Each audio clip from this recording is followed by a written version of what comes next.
Have you ever had that moment when your entire world crumbles in a single heartbeat? That split second when everything you thought was real suddenly reveals itself as an illusion?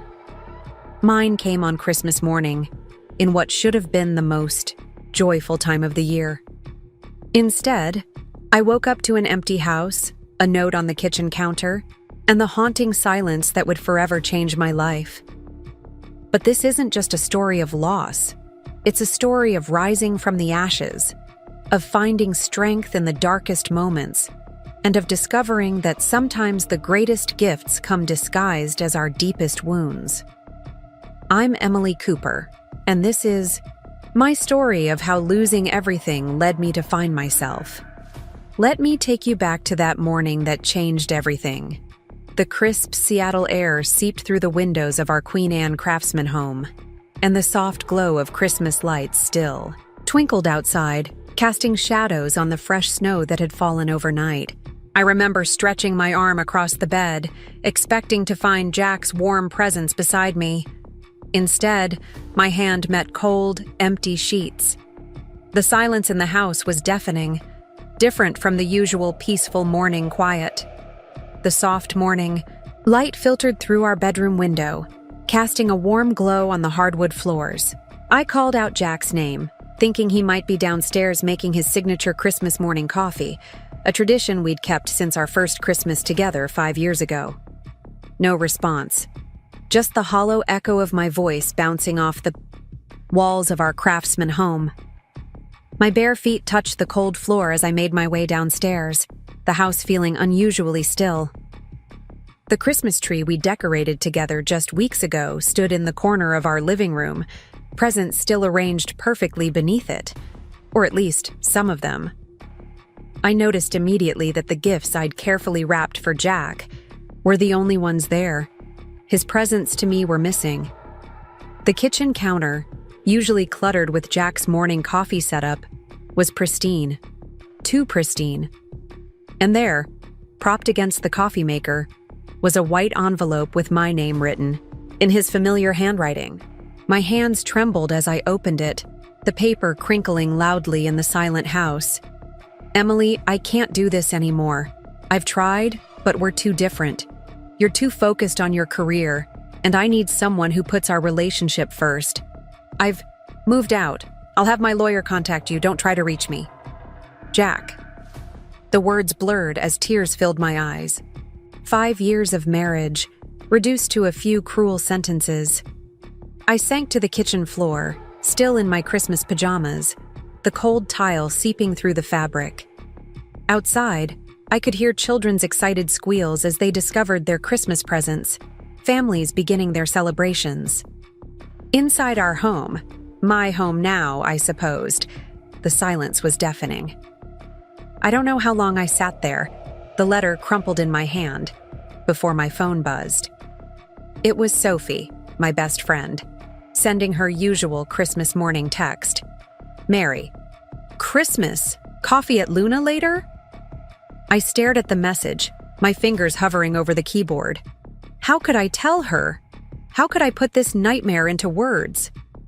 Instead of texting back, I hit the call button. Sophie answered on the first ring, her voice bright with holiday cheer.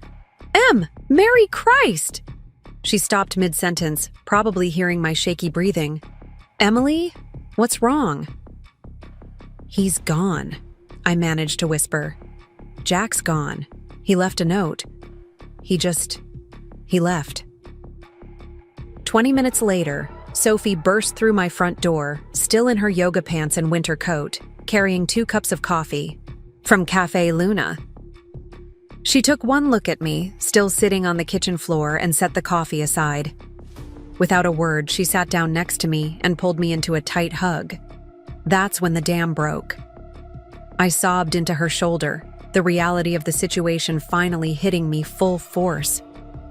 What am I going to do? I choked out between sobs. It's Christmas, Sophie. Christmas. Who leaves on Christmas?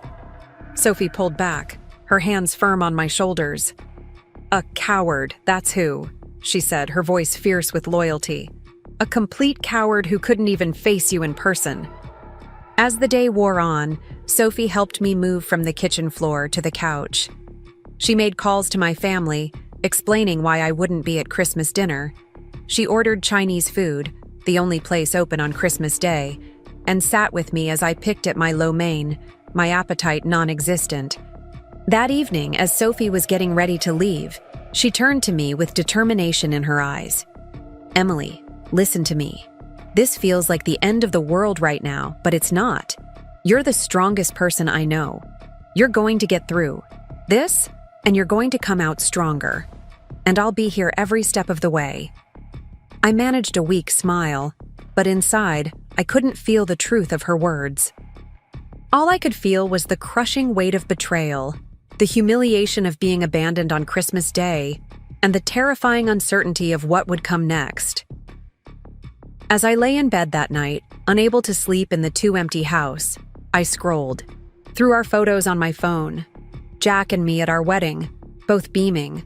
Us hiking in the Olympics last summer. Our trip to Pike Place Market just last month, where he'd bought me those handmade earrings I'd admired. Had he been planning this even then? How long had he been pretending?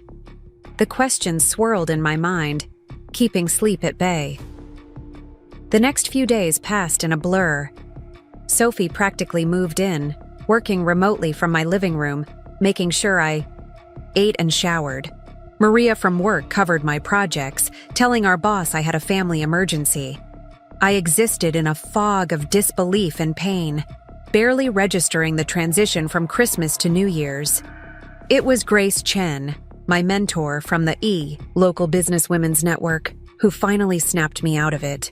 She showed up at my door 3 days into the new year, dressed impeccably as always, her presence commanding even on my front porch. "Enough," she said, stepping inside without waiting for an invitation.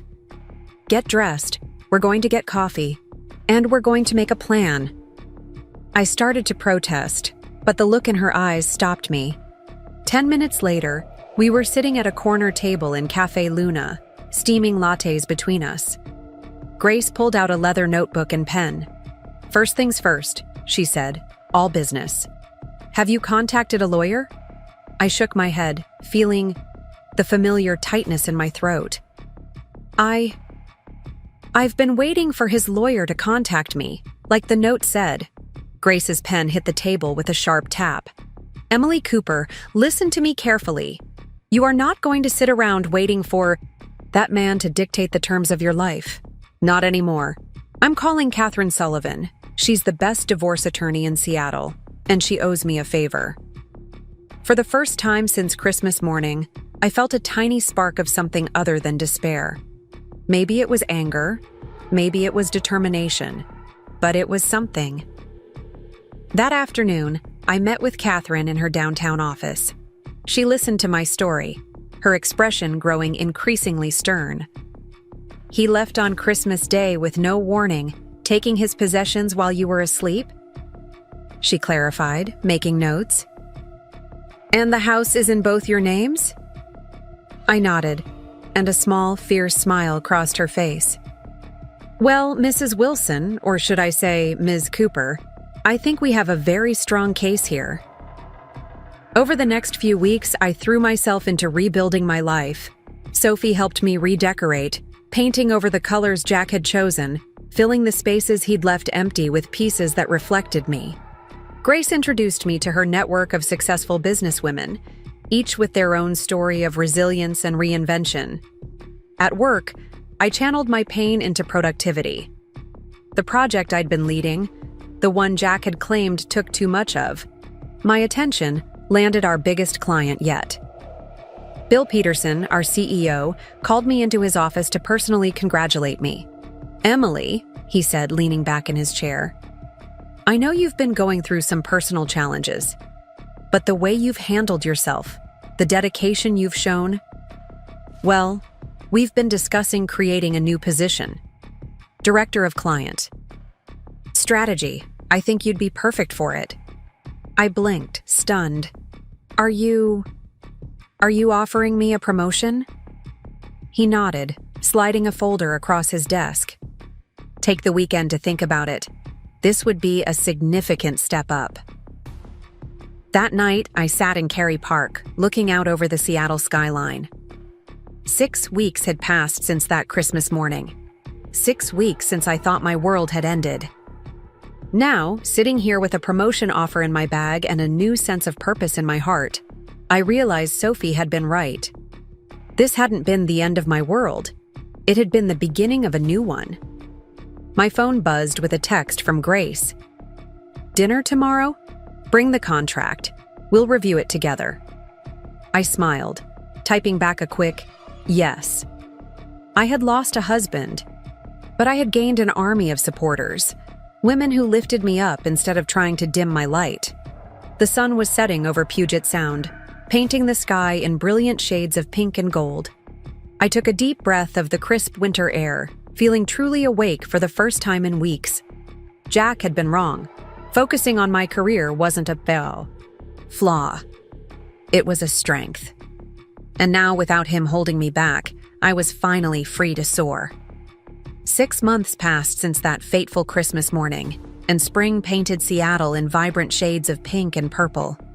The cherry blossoms along my street danced in the gentle breeze, their petals creating a delicate carpet on the sidewalk. I stood at my kitchen window, sipping my morning coffee, watching the neighborhood come alive. Preparing and narrating this story took us a lot of time, so if you are enjoying it, subscribe to our channel. It means a lot to us. Now back to the story. The emptiness that had once consumed this house had slowly transformed into something else, a sense of possibility. My phone lit up with a notification. It was an email from Catherine, my attorney, with updates about the divorce proceedings. I took a deep breath before opening it. The past months had been a roller coaster of legal negotiations, asset divisions, and uncovering truths I wasn't sure I was ready to face. "The papers from Jack's lawyer finally arrived," Catherine wrote. "You might want to come to the office to discuss this in person." I glanced at my watch. I had a meeting with Bill about our new client strategy in an hour. As if reading my mind, a text from Grace popped up. "Lunch at Maximilian's? I heard you have some documents to review." A small smile tugged at my lips. Grace's uncanny ability to know exactly when I needed support had become one of the constants in my new life. I quickly replied with a yes, then headed upstairs to get ready for the day. The morning light streamed through my bedroom window, illuminating the space I'd recently redecorated. Gone were the muted grays Jack had insisted on, replaced by soft blues and creamy whites. The wall that once held our wedding photo now displayed a collection of black and white photographs I'd taken during my weekend photography classes, another new addition to my life.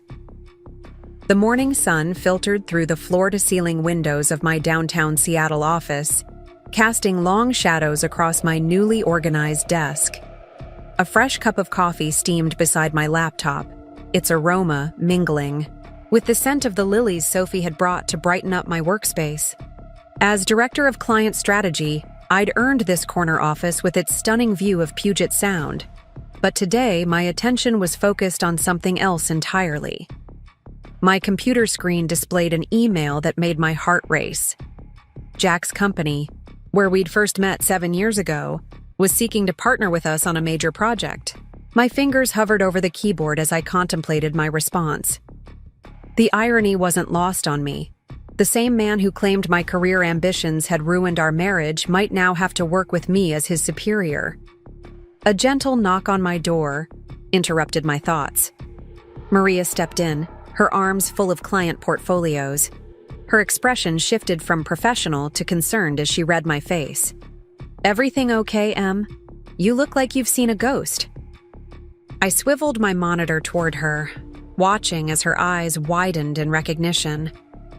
"Well," she said, placing the portfolios on my desk.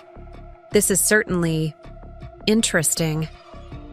She perched on the edge of my desk, something she'd started doing during our late-night strategy sessions. "What are you thinking?" The question hung in the air as I stood up, walking to the window. Below, the city bustled with morning energy, people rushing to meetings, tourists heading toward Pike Place Market, baristas setting up sidewalk chairs. My reflection in the glass looked different from the woman I'd been a year ago, stronger, more confident, with a determination in my eyes that had replaced the old uncertainty.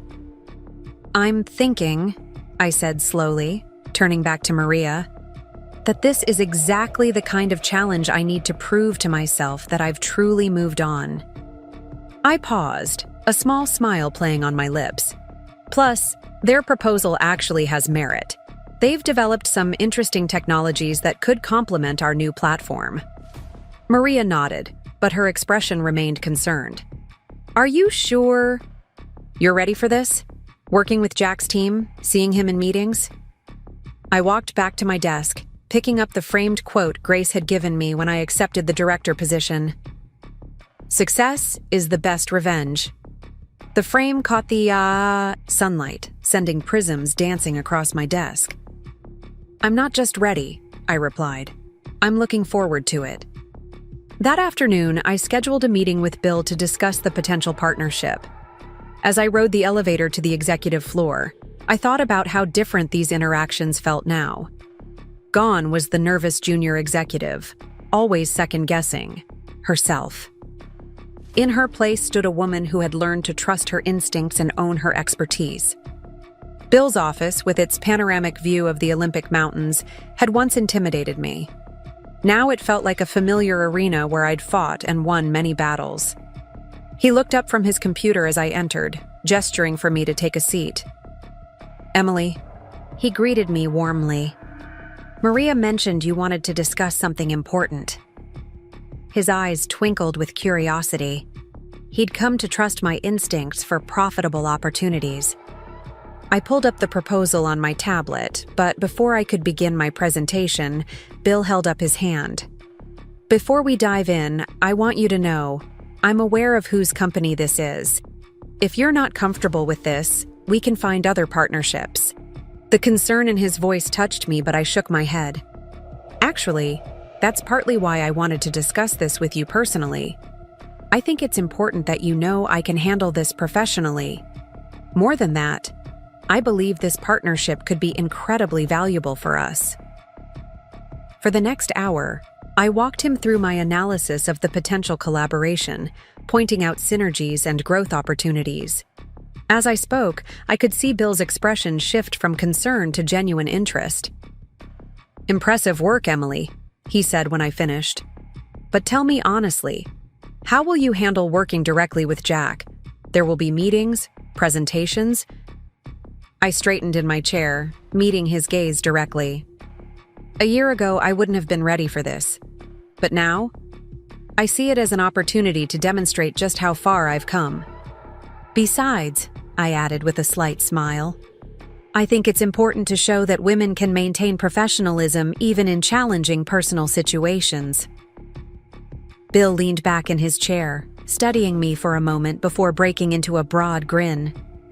"You know, when I promoted you to director, some people questioned whether you were ready. They said you were too young, too inexperienced." He paused, shaking his head.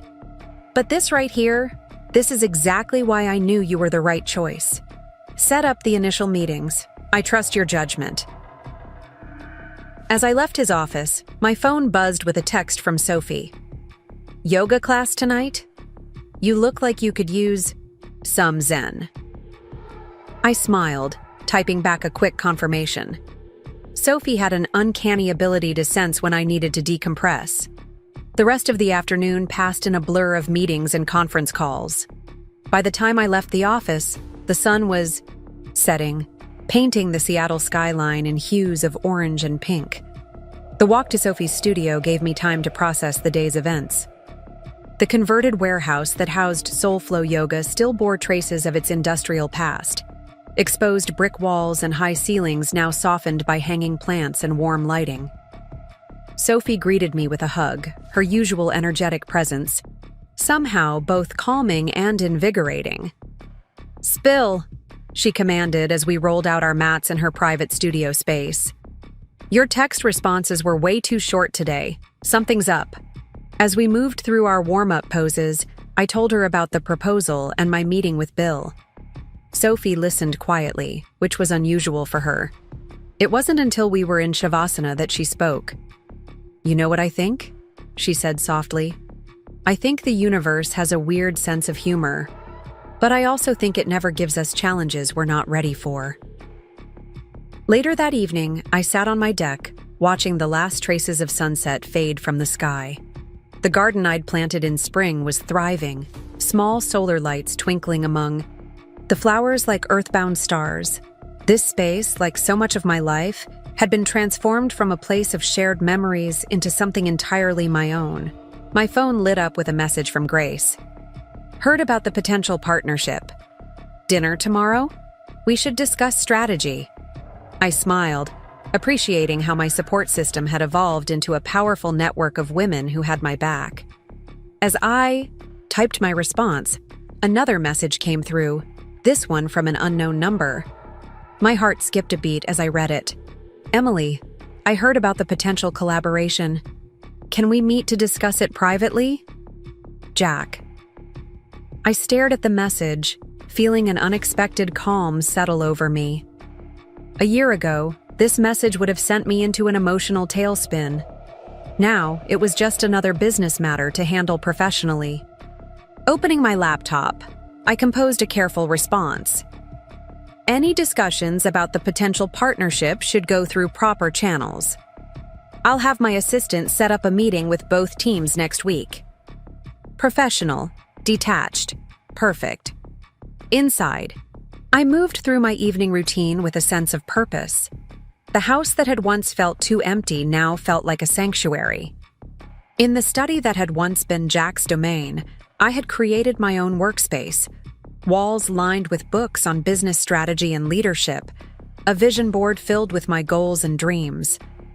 As I prepared for bed, I caught my reflection in the bathroom mirror. The woman staring back at me looked strong, confident, ready for whatever challenges lay ahead. I thought about how far I'd come from that Christmas morning, how much I'd grown and changed. My phone buzzed one last time, Grace confirming. "Dinner for tomorrow." As I set my alarm for the morning, I felt a surge of gratitude for the women who had helped me rebuild my life, who had shown me that ending of one chapter could lead to the beginning of something even better. I fell asleep that night not with anxiety about facing Jack, but with excitement about the opportunity to show him, and more importantly, myself, just how much I had flourished without him. Tomorrow would bring new challenges, but I was ready for them. More than ready, I was eager to prove that sometimes the best revenge isn't just success. It's becoming someone stronger than you ever thought possible. The boardroom buzzed with nervous energy as I arranged my presentation materials on the sleek mahogany table. Early morning light streamed through the floor-to-ceiling windows, illuminating the Seattle skyline beyond. I smoothed down my navy silk blazer, a recent purchase that Grace had insisted would project exactly the right mix of authority and sophistication. The presentation deck was ready on my laptop, copies of the proposal neatly stacked beside me. Everything was perfect, except for the knot of anticipation in my stomach. Behind me, Maria quietly arranged coffee and pastries from Essential Bakery, our standard meeting fare. The familiar scent of fresh coffee and croissants helped ground me in the moment. I caught her eye, and she gave me a subtle thumbs up, our private signal that everything was in place. The elevator chimed, and voices drifted down the hallway. Through the glass walls of the conference room, I watched as Bill led the delegation from Jack's company toward us. My heart skipped a beat as I spotted Jack among them, looking exactly as he had the last time I'd seen him, yet somehow like a stranger. His eyes met mine for a brief moment before quickly looking away. "Emily," Bill's voice boomed as he entered the room. "Let me introduce the team from Tech Vision Solutions." He proceeded to name each member, their CFO, head of development, and various other executives. Jack stood silently at the back of the group, his role conspicuously unannounced. I shook hands with each person, maintaining my professional smile. When I reached Jack, our handshake was brief and formal. "Ms. Cooper," he said quietly, using my maiden name. "You're looking well." "Thank you, Mr. Wilson," I replied, my voice steady. "Please, everyone, take your seats. We have a lot to cover this morning." As the group settled around the table, I took my position at the head of the room. This was my territory now, my moment to shine. I clicked to the first slide of my presentation, took a deep breath, and began. As you can see from the market analysis, I gestured to the screen behind me. Our combined technologies could revolutionize how we approach client engagement. My voice carried confidently across the boardroom as I walked through the potential synergies between our companies. The faces around the table showed increasing interest, with several executives leaning forward in their chairs. Jack sat near the middle of the table, his expression carefully neutral as he took notes. I could read the tension in his shoulders, the way he gripped his pen too tightly. Once, I would have worried about his comfort, adjusted my presentation to make him feel more at ease. Now, I simply continued with my carefully crafted strategy outline. The real opportunity lies in combining TechVision's back-end infrastructure with our client-facing solutions, I explained, clicking to the next slide. Our preliminary projections suggest a potential 30% increase in market share within the first year alone. TechVision's CFO, Linda Marshall, raised her hand. "These numbers are impressive, Ms. Cooper. But what about the integration? Challenges? We've had issues with similar partnerships in the past." I smiled, having anticipated this question. "Excellent point, Ms. Marshall. If you'll turn to page 12 of your packets," I launched into a detailed explanation of our implementation strategy, feeling completely in my element. This was what I was good at: solving complex problems, seeing the bigger picture, creating value. From the corner of my eye, I caught Jack shifting uncomfortably in his seat. He had always underestimated my ability to handle high-stakes presentations like this. Now here I was, commanding the attention of a room full of executives, including him. As I wrapped up the formal presentation, Bill opened the floor for questions. The discussion that followed was lively and engaged, with both teams clearly excited about the possibilities. I fielded each query with confidence, drawing on my deep understanding of both the technology and the market. "One last question," Jack suddenly spoke up, his voice carrying a slight edge. "How do you plan to handle the personal dynamics involved in this partnership, given our history?" The room fell silent. I could feel all eyes on me, waiting to see how I would handle this clearly inappropriate question. Bill started to intervene, but I held up my hand, meeting Jack's gaze directly. "Mr. Wilson," I replied, my voice cool and professional, "I assure you that any previous personal relationships will have no bearing on this partnership. My team and I are committed to maintaining the highest level of professionalism. We evaluate all opportunities based on their merit alone, and this one has considerable potential for both companies." Linda Marshall nodded approvingly, while several other executives shot disapproving looks in Jack's direction. His attempt to unsettle me had backfired spectacularly. As the meeting wrapped up, Bill invited everyone to join us for lunch at the Metropolitan Grill. I gathered my materials, accepting compliments and fielding follow-up questions from various TechVision executives. Jack lingered behind, obviously wanting to speak with me, but Maria smoothly intercepted him, directing him toward the elevator with the others. In the private bathroom on our floor, I took a moment to collect myself. The woman in the mirror looked composed, professional, successful. Everything Jack had claimed I could never be while married to him. I reapplied my lipstick, adjusted my blazer, and headed to join the others for lunch. The Metropolitan Grill was buzzing with its usual lunchtime energy. Our group was seated in a private dining room, the dark wood paneling and crisp white tablecloths, creating an atmosphere of understated luxury. I found myself seated between Linda Marshall and TechVision's head of development, with Jack mercifully placed at the opposite end of the table.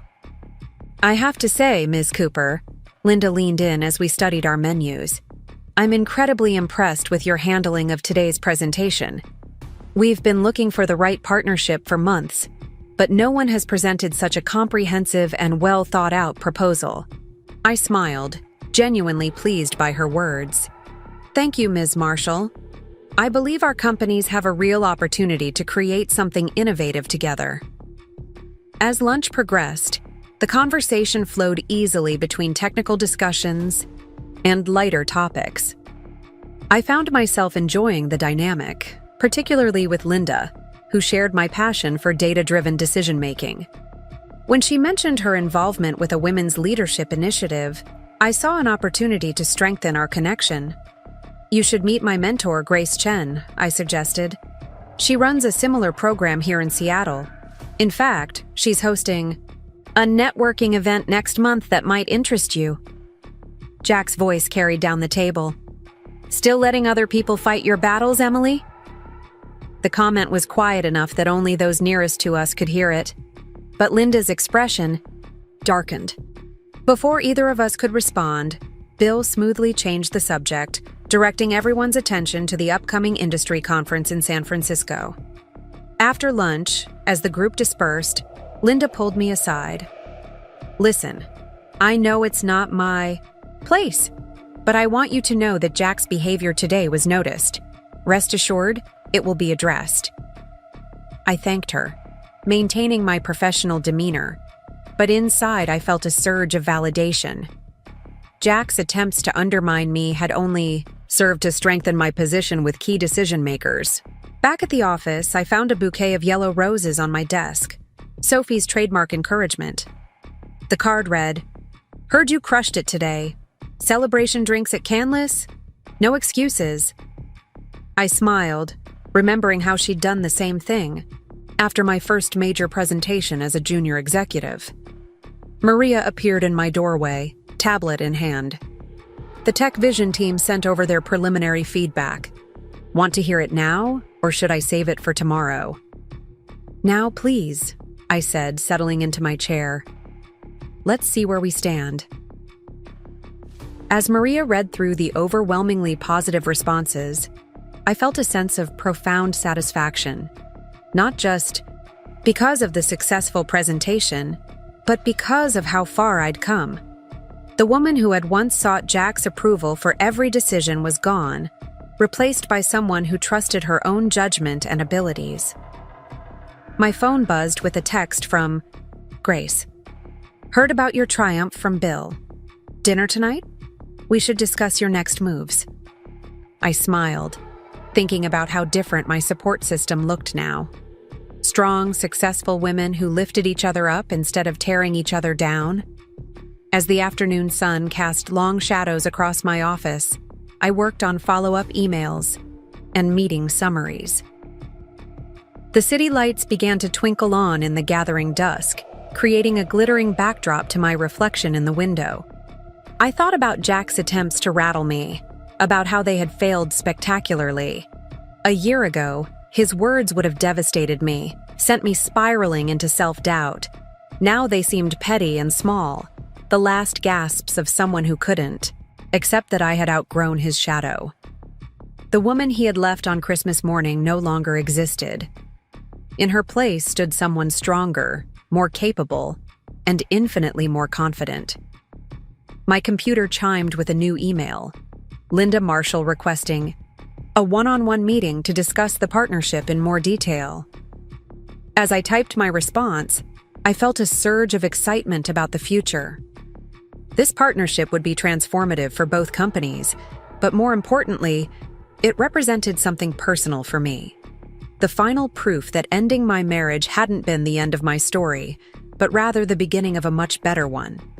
I gathered my things, ready to meet Grace for dinner. The Seattle night spread out before me, full of possibility. Tomorrow would bring new challenges, new opportunities, new chances to prove myself. But tonight, I would celebrate this victory, not because I had shown Jack what he had lost, but because I had shown myself what I could achieve. As I rode the elevator down to the lobby, I thought about how life had a way of coming full circle. The man who had once claimed I was too focused on my career was now watching that same career soar past his own. But the real victory wasn't in proving him wrong. It was in proving myself right. I had always been capable of greatness. I had just needed the freedom to achieve it on my own terms. The cool evening air hit my face as I stepped out onto the Seattle sidewalk. Above me, the sky was turning that peculiar shade of purple that only seems to exist in city twilight. I took a deep breath, feeling truly, completely alive. This was my moment, my time, my life, and I was finally, fully ready to embrace it. All.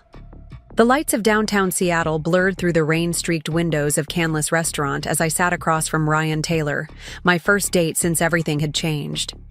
The city sparkled below us, a carpet of diamonds spread beneath the iconic restaurant's panoramic views. My wine glass caught the soft lighting, creating tiny prisms on the crisp white tablecloth. "So, Grace tells me you're an architect," I said, trying to keep my voice steady despite the nervous flutter in my stomach.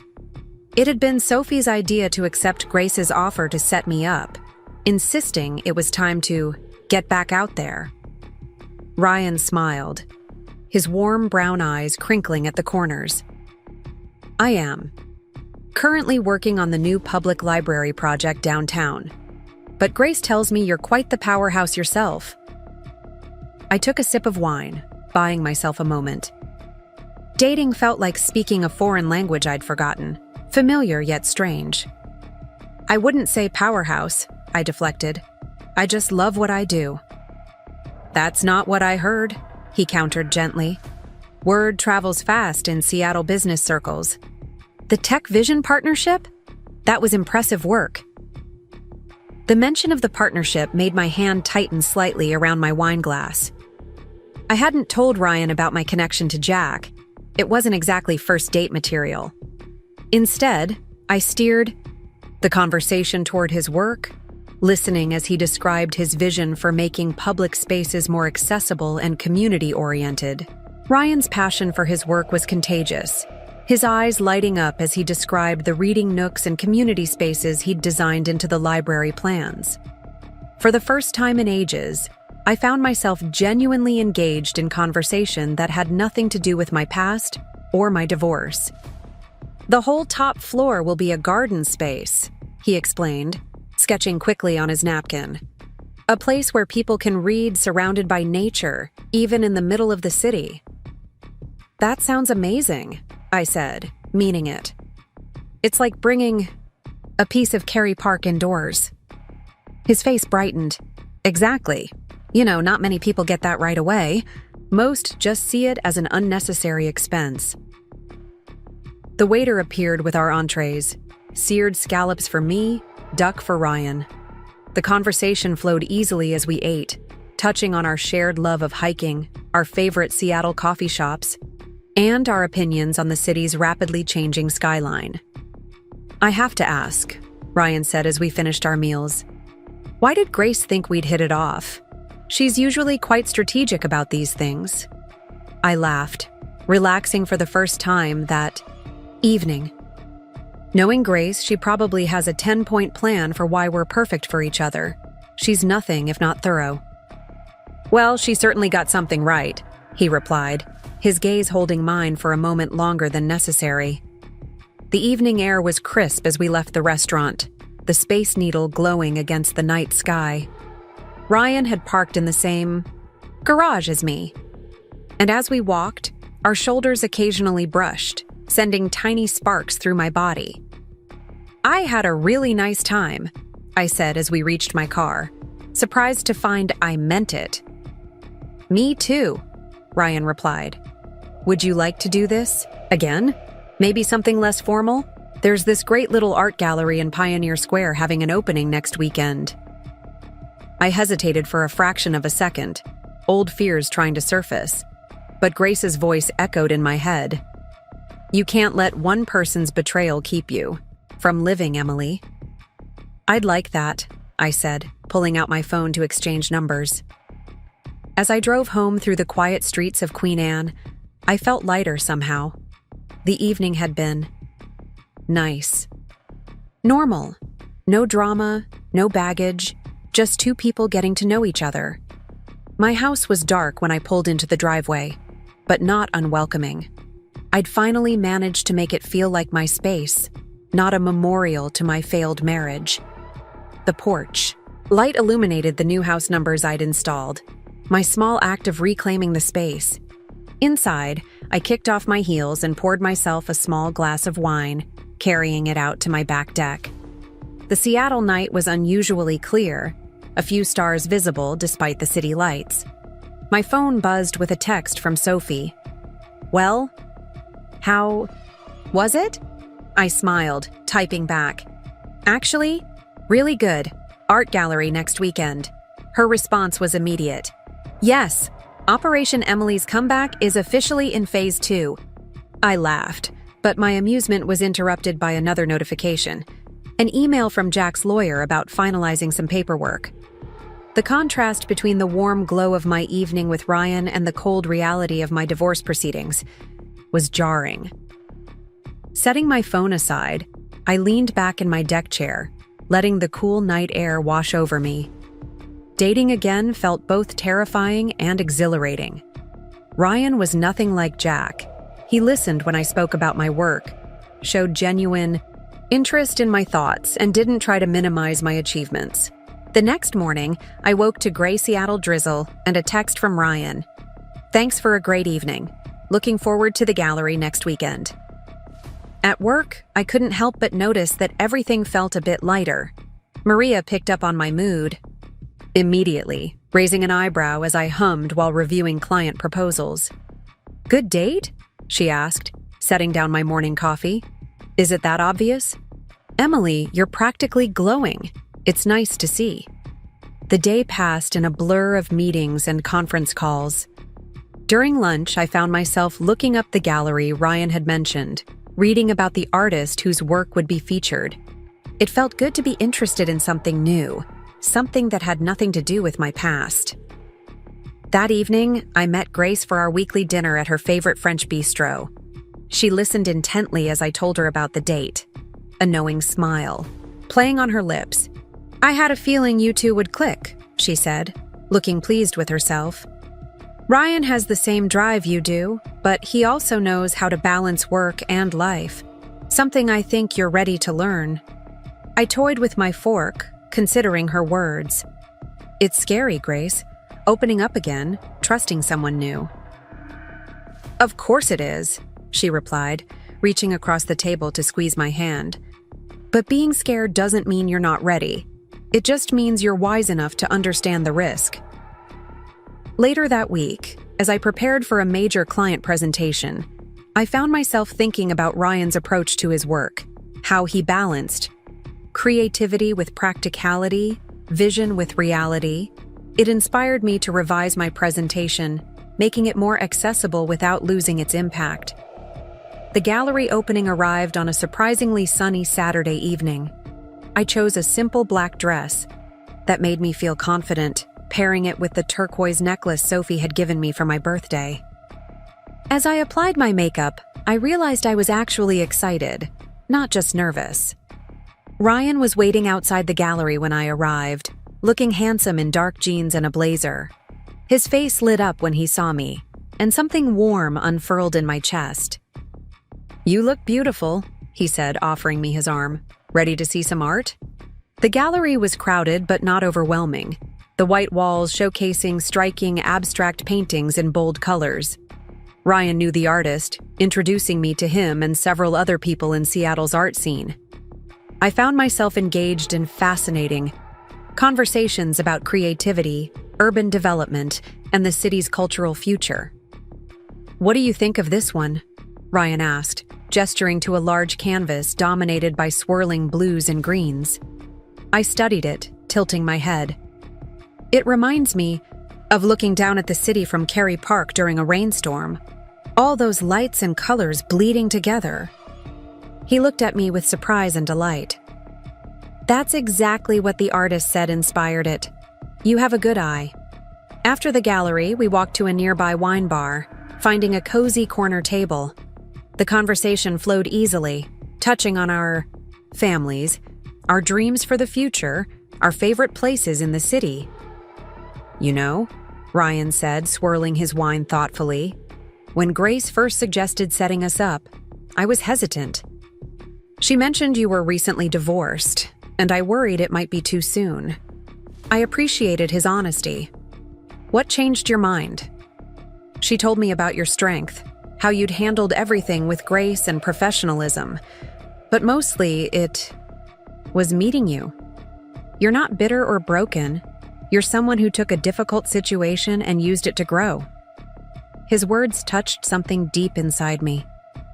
For so long, I'd worried that my divorce would define me, that potential partners would see me as damaged goods. But Ryan saw me as I was now, stronger, wiser, more authentic. The evening ended with a kiss, soft, sweet, and full of promise. As I drove home, I felt a sense of possibility I hadn't experienced in years. This wasn't about replacing what I'd lost or proving anything to anyone. It was about moving forward, about being open to new connections and experiences. At home, I kicked off my heels and made a cup of tea, carrying it out to my deck.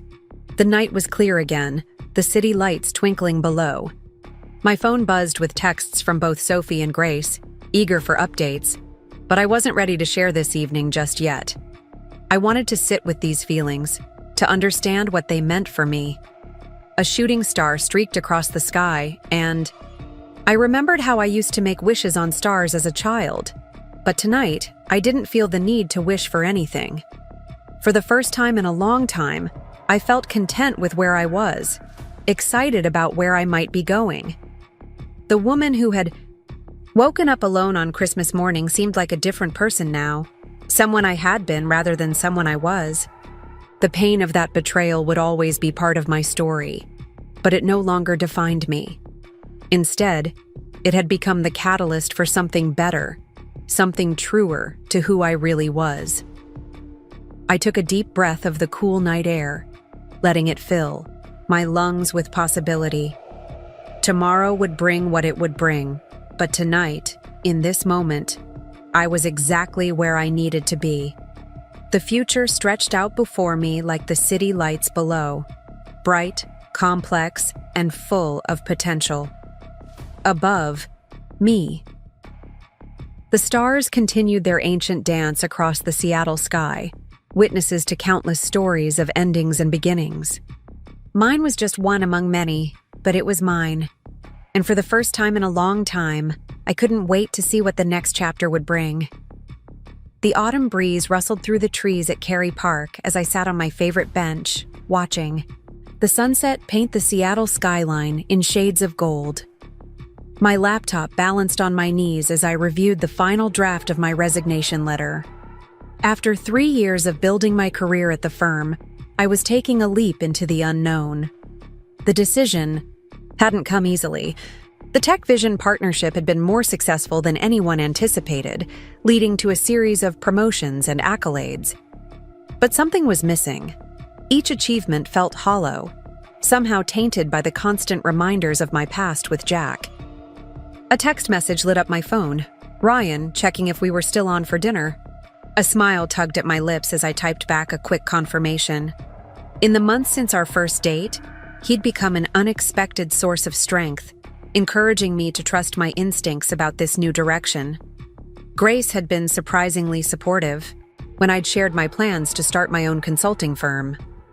Sometimes, she'd said, the biggest risk is not taking one at all. Her words echoed in my mind as I made the final edits to my letter. A familiar voice broke through my thoughts. Mind if I join you? I looked up to find Linda Marshall, TechVision's CFO, standing before me. Her presence in my favorite thinking spot was unexpected, but not entirely surprising. She'd become something of a mentor since the partnership began.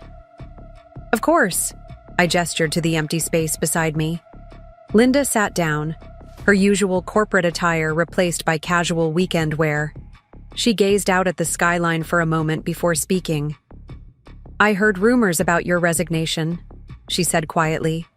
I wanted to talk to you before you made it official. She turned to face me, her expression serious. "We're preparing to offer you a position at TechVision, Senior Vice President of Strategic Development. Full autonomy, better benefits, and twice your current salary." The offer hung in the air between us. A year ago, it would have been everything I wanted. Now it felt like golden handcuffs. "I appreciate the offer, Linda, but I've made up my mind. It's time for me to build something of my own." She nodded, as if expecting this response. "I thought you might say that. That's why I have a different proposition for you." She pulled out a business card, holding it between her fingers. "What if you could have both?" I raised an eyebrow, intrigued despite myself. "Your own consulting firm, but with TechVision. As your first major client. Complete independence, but with the security of a guaranteed contract. We'd be investing in your vision, not trying to contain it." The proposition was compelling. As I considered it, my phone buzzed again. Sophie, reminding me about tomorrow's yoga class. The contrast between my old life and the new one I was building struck me suddenly. "Let me think about it," I said finally. Linda smiled, handing me the card. "Take your time." "But Emily..." She paused, choosing her words carefully. "Don't let your past with Jack influence this decision. This is about your future, not his." After Linda left, I remained on the bench, watching as the city lights began to twinkle on. The Space Needle stood illuminated against the darkening sky, a beacon of possibility. My phone buzzed once more, a reminder about my dinner reservation with Ryan at Altura. The restaurant was busy when I arrived, its warm interior a welcome. Contrast to the autumn chill. Ryan was already at our table, sketching something on a napkin. He looked up as I approached, his face breaking into that smile that still made my heart skip. "You look deep in thought," he said as I sat down, reaching across the table to squeeze my hand. "Everything okay?" I told him about Linda's visit and her unexpected offer. Ryan listened thoughtfully, asking questions that helped me clarify my own thoughts. It was one of the things I'd come to appreciate most about him, his ability to help me see situations from new angles without trying to influence my decision.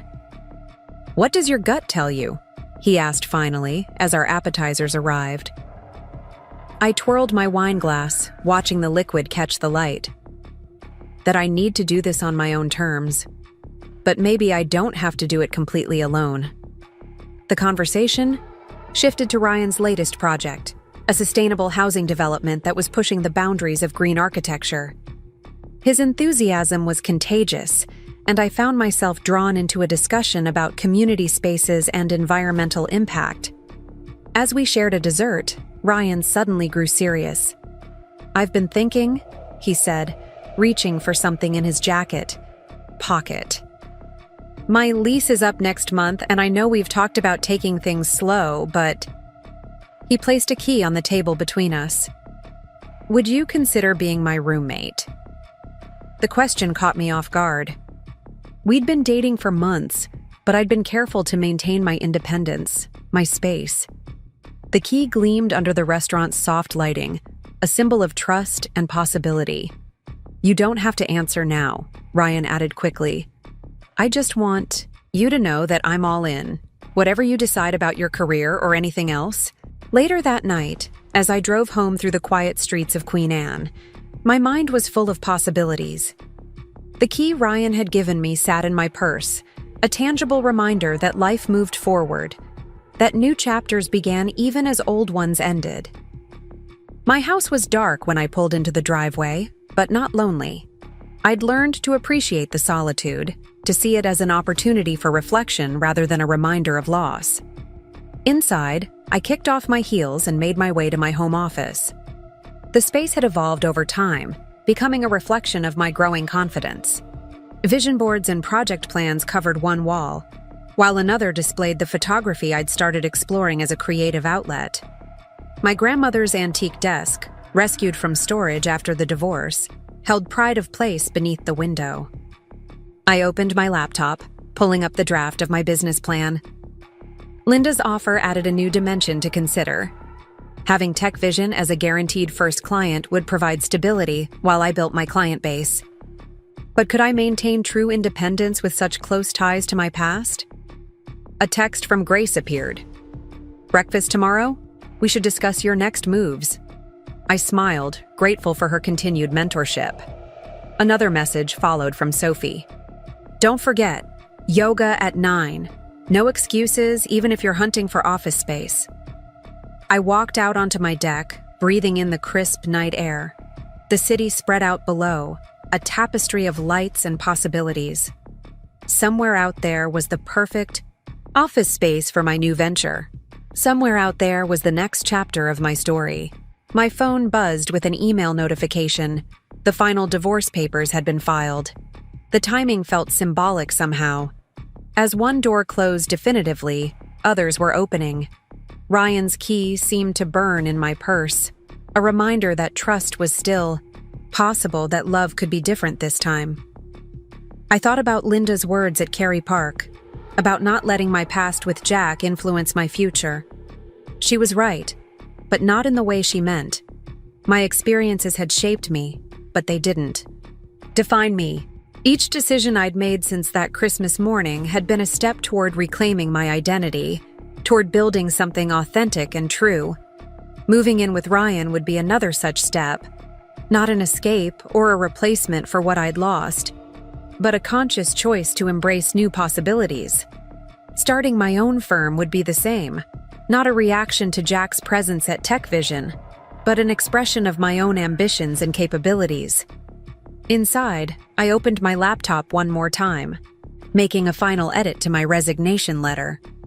The words flowed easily now, confident and clear. This wasn't an ending but a beginning, of my company, of my relationship with Ryan, of the next phase of my life. As I got ready for bed, I caught my reflection in the bathroom mirror. The woman looking back at me was different from the one who had once sought validation in others' approval. She was stronger, wiser, more certain of her own worth. I placed Ryan's key on my nightstand, a promise of possibilities to consider in the morning. Above the city, stars twinkled faintly through breaks in the clouds, witnesses to countless stories, of endings and beginnings. Mine was just one among many, but it was uniquely mine. And for the first time in a long time, I felt truly excited about writing the next chapters. The autumn wind whispered through the trees outside my window, carrying with it the scent of change. Tomorrow would bring decisions and challenges, but tonight, in this moment of quiet reflection, I felt at peace with the path ahead. The future was unwritten, full of possibility, and finally, completely my own to shape. The Pioneer Square loft space soared above me, sunlight streaming through industrial windows onto exposed brick walls. My footsteps echoed on the hardwood floors as I walked the perimeter, envisioning where desks would go, where client meetings would be held. This would be the home of Cooper Consulting, my own firm, my own vision. A gentle squeeze of my hand brought me back to the present. Ryan stood beside me, his architect's eye already mapping out the possibilities. "The natural light is incredible," he mused. "And these bones. You don't find character like this in modern buildings." The real estate agent, Patricia, hovered near the entrance, letting us explore. She'd shown us 5 other spaces today, but this one felt different. It felt like potential made tangible. "The previous tenant was an architectural firm," Patricia offered. "They left the custom built-ins, which would be perfect for your needs, and the location. You're right in the heart of Seattle's business district." I moved toward the wall of windows, taking in the view of the city I'd come to love. Street. Level bustle filtered up, the hum of traffic, snippets of conversation, the distant whistle of a ferry on Puget Sound. "This corner would make an amazing breakout space," Ryan said, sketching quickly in his notebook. "Some comfortable seating, maybe a coffee bar for clients." My phone buzzed. A message from Grace. Found your perfect space yet? Before I could respond, another text came through. This one from Linda at TechVision, confirming our meeting about the consulting contract tomorrow. What do you think? Patricia asked, her voice echoing slightly in the empty space. There's been quite a bit of interest, but I wanted to show it to you first. I walked to the exposed brick wall, running my hand along the rough surface. The space felt alive with possibility. Nothing like the sterile corporate offices I'd left behind. How soon could we start renovations? Patricia's face lit up. The building permits are already in place from the previous tenant. You could begin as early as next week. Ryan appeared at my side, his expression curious. So, is this the one? I took another look around the space. At the morning light, painting patterns on the floor, at the architectural details that spoke of Seattle's history, at the corner where I could already envision my desk. Yes, I said firmly. This is it. The next few hours were a whirlwind of paperwork and planning. Ryan stayed, offering insights about the space's potential and suggesting contractors he trusted. By the time we left, I had signed a lease and scheduled meetings with an interior designer. Celebrate at Canlis? Ryan suggested as we stepped out into the afternoon sunshine. We should mark this moment. But my phone buzzed again. Sophie this time. Emergency girl talk needed. Wine. And takeout at my place? I showed Ryan the message. He smiled, understanding as always. Rain check on Canlis. This feels more like a best friend kind of night. Sophie's apartment in Capitol Hill was a cozy haven of plants and texture, string lights twinkling year-round. She opened the door, before I could knock, wearing yoga pants and holding 2 wine glasses. Spill everything, she demanded, pulling me inside. I want to hear about every single space you saw. Over pad thai and Pinot Noir, I described the Pioneer Square loft, watching Sophie's eyes widen at each detail. It's perfect, Liv, she said, using her nickname for me. Absolutely perfect. It's also terrifying, I admitted, setting down my wine glass. What if I'm making a huge mistake, walking away from a secure career, taking on this much risk? Sophie's expression turned serious. Remember what you told me about that Christmas morning? How you thought your world was ending, but it was really just beginning? This feels like another beginning to me. I let her words sink in, remembering the woman I'd been then. Broken but not defeated. Scared but determined. You're right, I said finally. This isn't about running away from anything. It's about running toward something better. Speaking of running toward better things, Sophie wiggled her eyebrows suggestively. How are things with Ryan? Have you given any more thought to the key situation? I told her about Ryan's help with the office space, how naturally he fit into this new chapter of my life. It feels different this time, I explained. There's no pressure, no need to prove anything. It just works. Because you're different, Sophie pointed out. You know who you are now. You're not looking for someone to complete you. You're looking for someone to complement you. Later that night, I drove home through a light drizzle, Seattle's lights, blurred and beautiful through the rain-streaked windshield. My house was dark, but a package waited on the porch. Samples from the interior designer Grace had recommended. Inside, I spread the samples across my dining room table. Fabric swatches, paint chips, flooring options. Each choice would help shape the identity of Cooper Consulting. This wasn't just about creating an office. It was about creating a space that reflected my vision for the future. My phone lit up with a text from Ryan. Just sketch some ideas for your space. Can't wait to show you tomorrow. Sweet dreams, brave girl. The nickname made me smile. Ryan had started using it after I'd told him about that Christmas morning, about how I'd rebuilt my life from the ashes of betrayal. He saw my strength as something to celebrate, not something to compete with. I walked out to my deck, needing a moment with the night sky. The rain had stopped, leaving everything fresh and clean. Somewhere out there, Jack was probably in his own home, living his own life. The thought didn't hurt anymore. It was simply a fact, like the weather or the phase of the moon. Tomorrow would bring meetings and decisions. Linda and the TechVision contract. The interior designer and renovation plans. Each choice would shape the path ahead. But tonight, standing under the Seattle stars, I felt ready for all of it. My phone buzzed one last time, Grace checking in. Remember, every great journey starts with a single step. You've already taken the hardest one. She was right. That first step had been on a cold Christmas morning, walking away from a life that no longer fit. Each step since then had brought me closer to this moment, standing on the threshold of something new, something entirely my own. I thought about the Pioneer Square loft, about how the morning light had seemed to bless every corner. By this time next month, it would be transformed into the headquarters of Cooper Consulting. My team would fill those spaces, bringing their own energy and ideas. Clients would gather in the meeting rooms, drawn by our reputation for innovation and integrity. Inside, I opened my laptop to review the business plan one last time. The numbers were solid, the projections realistic but ambitious.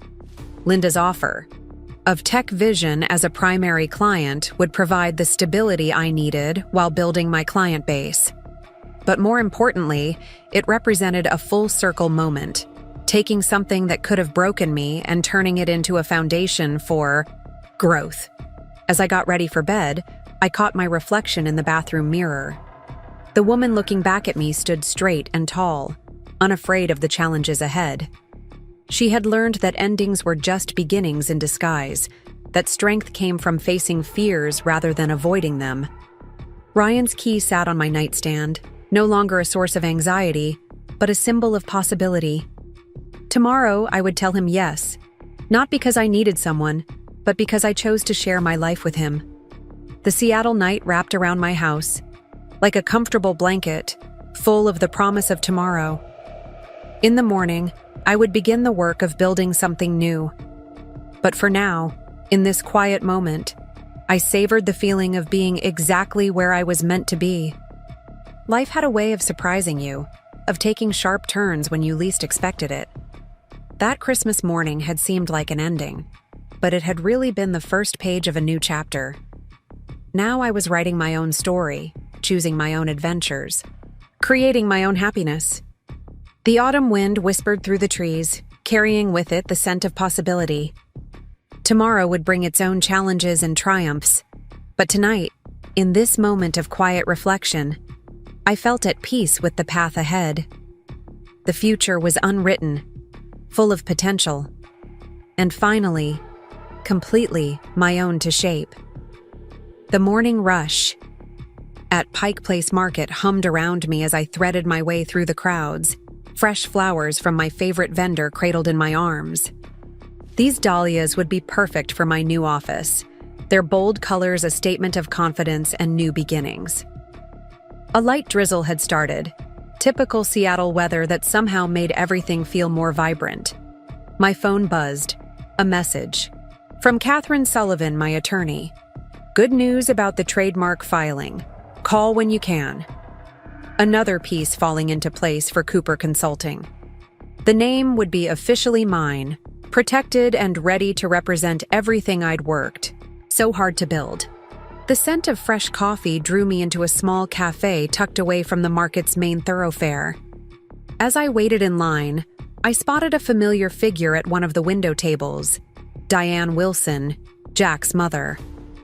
She hadn't noticed me yet, absorbed in what appeared to be an intense conversation with someone I couldn't quite see. My heart rate quickened as I debated whether to slip out unnoticed, but then Diane looked up, her eyes meeting mine. The person she was speaking with turned around. It was Rachel, Jack's once intended replacement for me. Both women froze, their expressions a mix of surprise and discomfort. Before I could decide how to react, Rachel stood up abruptly, gathering her things. I should go. I heard her say to Diane. She hurried past me, avoiding eye contact, but I caught a glimpse of tears in her eyes. Diane remained seated, her posture rigid, her gaze fixed on me with an unreadable expression. Something made me walk over to her table. Perhaps it was curiosity, or maybe it was the realization that I no longer felt any fear or intimidation in her presence. "Hello, Diane," I said, my voice steady and calm. "Emily," she replied, her tone clipped. Up close, I could see that she looked tired, older somehow. "I suppose you're enjoying all this." "All what?" I asked, though I had a feeling. I knew what she meant. The scandal at TechVision, Jack's resignation, the whispers in our social circle. She took a sip of her coffee, her hand trembling slightly. "I assume you've heard?" I pulled out the chair across from her and sat down, placing my flowers on the table. "Actually, I haven't. I've been focused on my own business." Diane's eyes narrowed, searching for any sign of deception. Finding none, she seemed to deflate slightly. "Jack's been asked to step down. The board found irregularities in his dealings. And Rachel?" She glanced toward the door where Rachel had disappeared. "Well, it seems she's not as compliant as we thought." I felt no satisfaction in this news, only a strange sense of peace. "I'm sorry things didn't work out the way you planned, Diane." She looked at me sharply. "Are you? After what we did to you?" "What happened that Christmas was cruel," I acknowledged. "But it led me to where I'm supposed to be. I've built something of my own, something real." The barista appeared with my coffee. I hadn't even realized they'd called my name.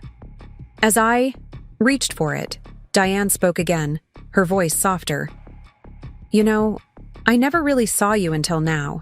I was so convinced you weren't good enough for Jack, for our family. But maybe..." She paused, looking down at her hands. "Maybe we weren't good enough for you." The admission hung in the air between us, unexpected and heavy with meaning. Outside, the drizzle had turned to proper rain, drumming against the cafe windows. Market vendors hurried to cover their displays, creating a flurry of activity on the street. "I should go," I said, standing up. "I have a meeting with my interior designer." Diane nodded, then reached out suddenly, touching my arm. "Emily, I'm sorry. For everything." I looked at her, this woman who had once wielded such power over my happiness. Now she seemed small, diminished by her own choices. "Thank you," I said simply. "I hope you find peace, Diane." Stepping out into the rain, I felt lighter somehow, as if the last lingering shadows of that Christmas morning had finally lifted.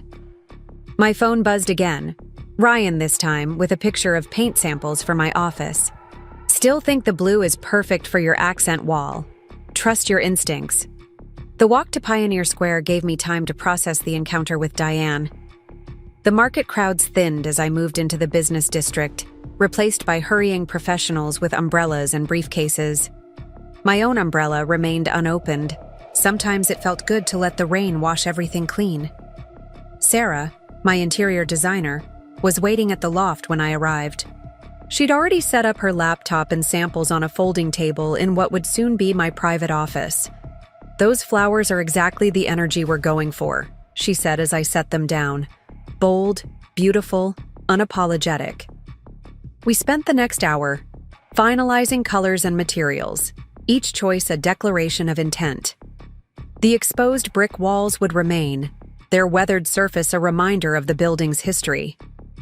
Modern furnishings would provide contrast, while strategic lighting would transform the space as day turned to evening. "The contractors can start next week," Sarah said, making notes on her tablet. "We're looking at about 3 weeks for the full renovation. Think you can wait that long?" I smiled, looking around at the empty space that already felt full of possibility. I've waited longer for less important things. My phone buzzed with a text from Sophie. "Lunch? I need details." "About the blue paint drama." Then another from Grace. Don't forget our dinner tonight. Big news to discuss. Standing at the windows, I watched the city move below. Somewhere out there, Diane was probably still sitting in that cafe, confronting the consequences of her choices. Rachel was somewhere too, perhaps finally breaking free of expectations that were never truly hers. But here, in this space that would soon bear my name, I was exactly where I needed to be. The rain had stopped, leaving the city glistening in the emerging sunlight. Each window seemed to frame a different view of Seattle, the historic architecture of Pioneer Square, the modern skyline beyond, the distant waters of Puget Sound. Sarah's voice brought me back to the present. One last thing to decide. What do you want on the door? Just Cooper Consulting or something more? I turned from the window, my decision already made. Just Cooper Consulting. Simple, strong, direct, like everything else we're creating. Here. As Sarah packed up her samples, my phone lit up with an email from Linda at TechVision. The subject line read, "Board meeting results, urgent." I opened it, expecting news about our consulting contract. Instead, I found something entirely unexpected. Emily, the board has voted unanimously to offer you a seat as an independent director. Your experience, integrity, and vision are exactly what we need during this transition. Please call me to discuss. I sat down on one of the paint-spattered drop cloths, letting the magnitude of the offer sink in. This wasn't just about consulting anymore. This was about helping to reshape a company from the inside out. The irony wasn't lost on me. The same company that had once been a source of pain could now become a platform for positive change. My phone buzzed again. Grace had somehow heard the news already. "Say yes," her message read. "Some doors open for a reason." Looking around the empty loft, I could suddenly see everything so clearly. Not just the physical space, but the future it represented. Cooper Consulting would be more than just my own firm. It could be a force for transformation, for doing things differently, for helping others find their own path to authenticity. The late afternoon light slanted through the windows, creating long shadows on the floor. In a few weeks, this space would be filled with life and purpose. But right now, in this quiet moment, it felt like a sanctuary, a place where dreams could take shape and new chapters could begin. I texted Ryan, "Had an interesting day. Can't wait to tell you about it over dinner." His response came quickly. "Proud of you, brave girl. See you at 7. As I gathered my things to leave, I took one last look around the loft. The flowers I'd bought sat in their temporary vase, bold and beautiful against the backdrop of possibilities. Outside, Seattle continued its eternal dance of rain and sunshine, of endings and beginnings, of stories still waiting to be told. Walking down the historic staircase, my footsteps echoing in the empty building, I felt a profound sense of rightness. That Christmas morning had seemed like the end of everything, but it had really been an invitation to begin again. On my own terms, with my own vision, in my own way. The city welcomed me into its evening rhythm, the streets alive with people heading home or out for the night. I joined their flow, no longer feeling lost or alone, but part of something larger, a tapestry of lives and stories, each one unique, each one valuable, each one still unfolding. The early morning fog rolled off Puget Sound, enveloping Pioneer Square in a dreamlike haze. My heels clicked against the cobblestones as I approached the building that housed Cooper Consulting. Today wasn't just any day. It was our official opening, and nervous energy coursed through my veins. Sarah, my interior designer, had outdone herself. The loft space had been transformed into something that perfectly balanced professionalism with creativity. The morning light filtered through the industrial windows, casting warm patterns across the custom-built workstations and collaborative spaces. My phone buzzed.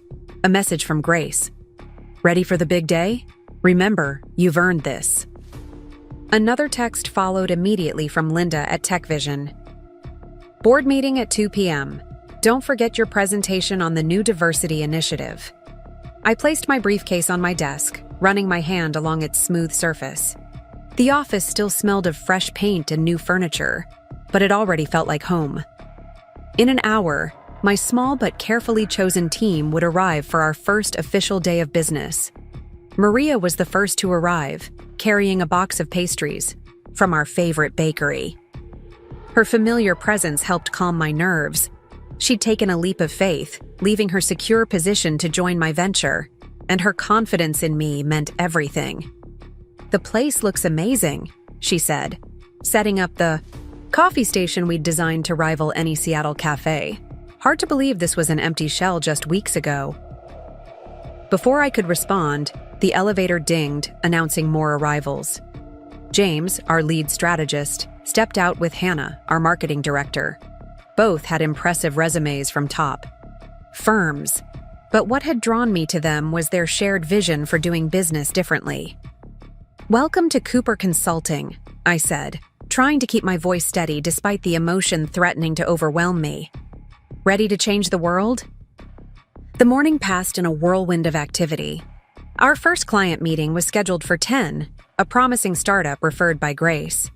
I watched with pride as my team seamlessly presented our ideas, their enthusiasm infectious. The clients left with signed contracts and excited smiles. Between meetings, I caught up on emails and finalized my presentation for the Tech Vision Board meeting. The diversity initiative was close to my heart, a program designed to mentor women in leadership positions. The irony of presenting it to the same company that had once undervalued me wasn't lost on me. A knock on my office door interrupted my thoughts. Ryan stood there, holding a small wrapped package. "Thought you could use a little opening day surprise," he said, stepping inside. I unwrapped it carefully to find a beautifully framed photograph. The view from Cary Park at sunrise, the city emerging from morning mist. "For your wall," he said, "to remind you of where you started and how far you've come." The thoughtfulness of the gesture touched me deeply. Ryan had become such an integral part of my journey, supporting without smothering, believing in me, even when I doubted myself. The afternoon brought more client meetings, more contracts, more possibilities. My team worked together as if they'd known each other for years, each person's strengths complementing the others. At 1:30, I gathered my materials for the Tech Vision Board meeting. Maria appeared in my doorway with a fresh cup of coffee. "You've got this," she said simply, understanding the weight of the moment. The walk to Tech Vision's offices gave me time to collect my thoughts. The fog had lifted, revealing a brilliant autumn day. As I rode the elevator to the executive floor, I thought about how different this felt from my previous visits. No more anxiety, no more shadows of the past, just pure professional purpose. Linda met me in the reception area, her smile warm and genuine. "The board is excited about your presentation," she said as we walked to the conference room, "especially after the success of our joint ventures." The boardroom looked exactly as I remembered it, but I was different. I set up my presentation with calm efficiency, greeting each board member with confidence. When the chairman called the meeting to order, I stood tall, ready to share my vision. "Good afternoon," I began, my voice clear and strong. "Today, I want to talk about the future, not just of Tech Vision, but of our entire industry. About creating spaces where everyone can thrive, where diversity isn't just a buzzword, but a fundamental strength." For the next hour, I outlined my proposal, watching as skeptical expressions turned to interest, then enthusiasm. The questions that followed were engaged, thoughtful, showing real commitment to change. After the meeting, Linda pulled me aside. "They're going to approve it," she said excitedly. "Full funding, complete autonomy. You've done it, Emily." Leaving the Tech Vision building, I felt a deep sense of satisfaction. The program would help other women avoid the obstacles I'd faced, find their voices sooner, claim their power with confidence. Back at Cooper Consulting, my team was wrapping up their first day. The energy in the office was electric, the kind that comes from people who believe in what they're doing. "Drinks at Cannon?" James suggested. We should celebrate our first official day. I smiled, watching them gather their things, already comfortable with each other, already forming the kind of bonds that would make our company strong. You go ahead, I said. I have a few things to finish up here. After they left, I walked through the quiet office, taking in every detail. The late afternoon sun painted everything in soft gold, making the space feel almost magical. I stopped at each desk, remembering why I'd chosen each person, imagining the amazing things we'd create together. My phone buzzed with messages. Congratulations from Grace, a reminder about dinner from Ryan, excited updates from Sophie about her yoga studio's expansion. Each message represented a thread in the tapestry of support that had helped me reach this moment. Standing at the windows, watching the city prepare for evening, I felt a profound sense of peace. The woman who had woken up alone that Christmas morning seemed like a distant memory. Someone I had been, not someone I was. I opened my laptop one last time, reviewing our first day's accomplishments. New clients, signed contracts, approved initiatives, tangible proof that dreams could become reality with enough courage and determination. The Seattle evening settled around the building, lights twinkling on in offices and apartments across the city. In the distance, ferries crossed the sound, carrying people home. My phone buzzed again. Ryan, telling me he was waiting downstairs, with champagne and takeout from our favorite Thai place. Before leaving, I took one final look around the office that represented so much more than just a business. This was a testament to resilience, to the power of believing in yourself even when others don't. A reminder that sometimes the worst moments in life lead us exactly where we need to be. Locking up, I felt the weight of the day's significance. Cooper Consulting wasn't just my company. It was proof that endings can be beginnings, that strength often comes from our deepest wounds, that the best revenge is living well and lifting others as you rise. The elevator carried me down to where Ryan waited, his proud smile visible through the lobby windows. Outside, Seattle hummed with its usual evening energy, but tonight it felt different. Tonight, it felt like anything was possible. Walking into Ryan's embrace, I knew with absolute certainty that this was just the beginning. There would be challenges ahead, obstacles to overcome, new mountains to climb, but I was ready for all of it, stronger for every battle I'd already won, grateful for every lesson learned along the way. The future stretched out before us, full of promise and possibility. And this time, I wasn't afraid. This time, I was exactly where I was meant to be, doing exactly what I was meant to do, surrounded by exactly the right people. The conference room at the Four Seasons buzzed with anticipation as Seattle's most influential business leaders gathered for the annual Women in Leadership Summit. I adjusted my name tag, Emily Cooper, keynote speaker, still hardly believing I'd been chosen to address this prestigious gathering. Grace caught my eye from across the room, giving me a subtle nod of encouragement. As the organizer of the event, she'd fought to have me as the keynote speaker, believing my story would resonate with the audience of aspiring female executives and entrepreneurs. Maria appeared at my elbow, tablet in hand. "The Tech Vision representatives just arrived," she whispered, "including Jack. Should I have them seated in the back?" I shook my head, straightening my blazer. "No need. Seat them wherever they're comfortable." The Emily of a year ago might have been rattled by Jack's presence, but today I felt only a calm sense of purpose. Linda Marshall joined us, elegant as always in her signature power suit. "Ready to inspire some future CEOs?" she asked, linking her arm through mine. "The mentorship program has been an incredible success. They'll want to hear all about it." The stage lights warmed my face as I took my position at the podium. Hundreds of faces looked back at me, eager and attentive. Somewhere in that crowd sat Jack, but I didn't search for him. This moment wasn't about the past. It was about shaping the future. Success, I began, my voice steady and clear, isn't just about climbing the corporate ladder. It's about building elevators for others to rise. The words flowed naturally, born from experience rather than rehearsal. I shared the story of our mentorship initiative at TechVision, how it had grown from an idea born of adversity into a program that had already helped dozens of women advance their careers. The audience leaned forward, many taking notes, others nodding in recognition of shared experiences.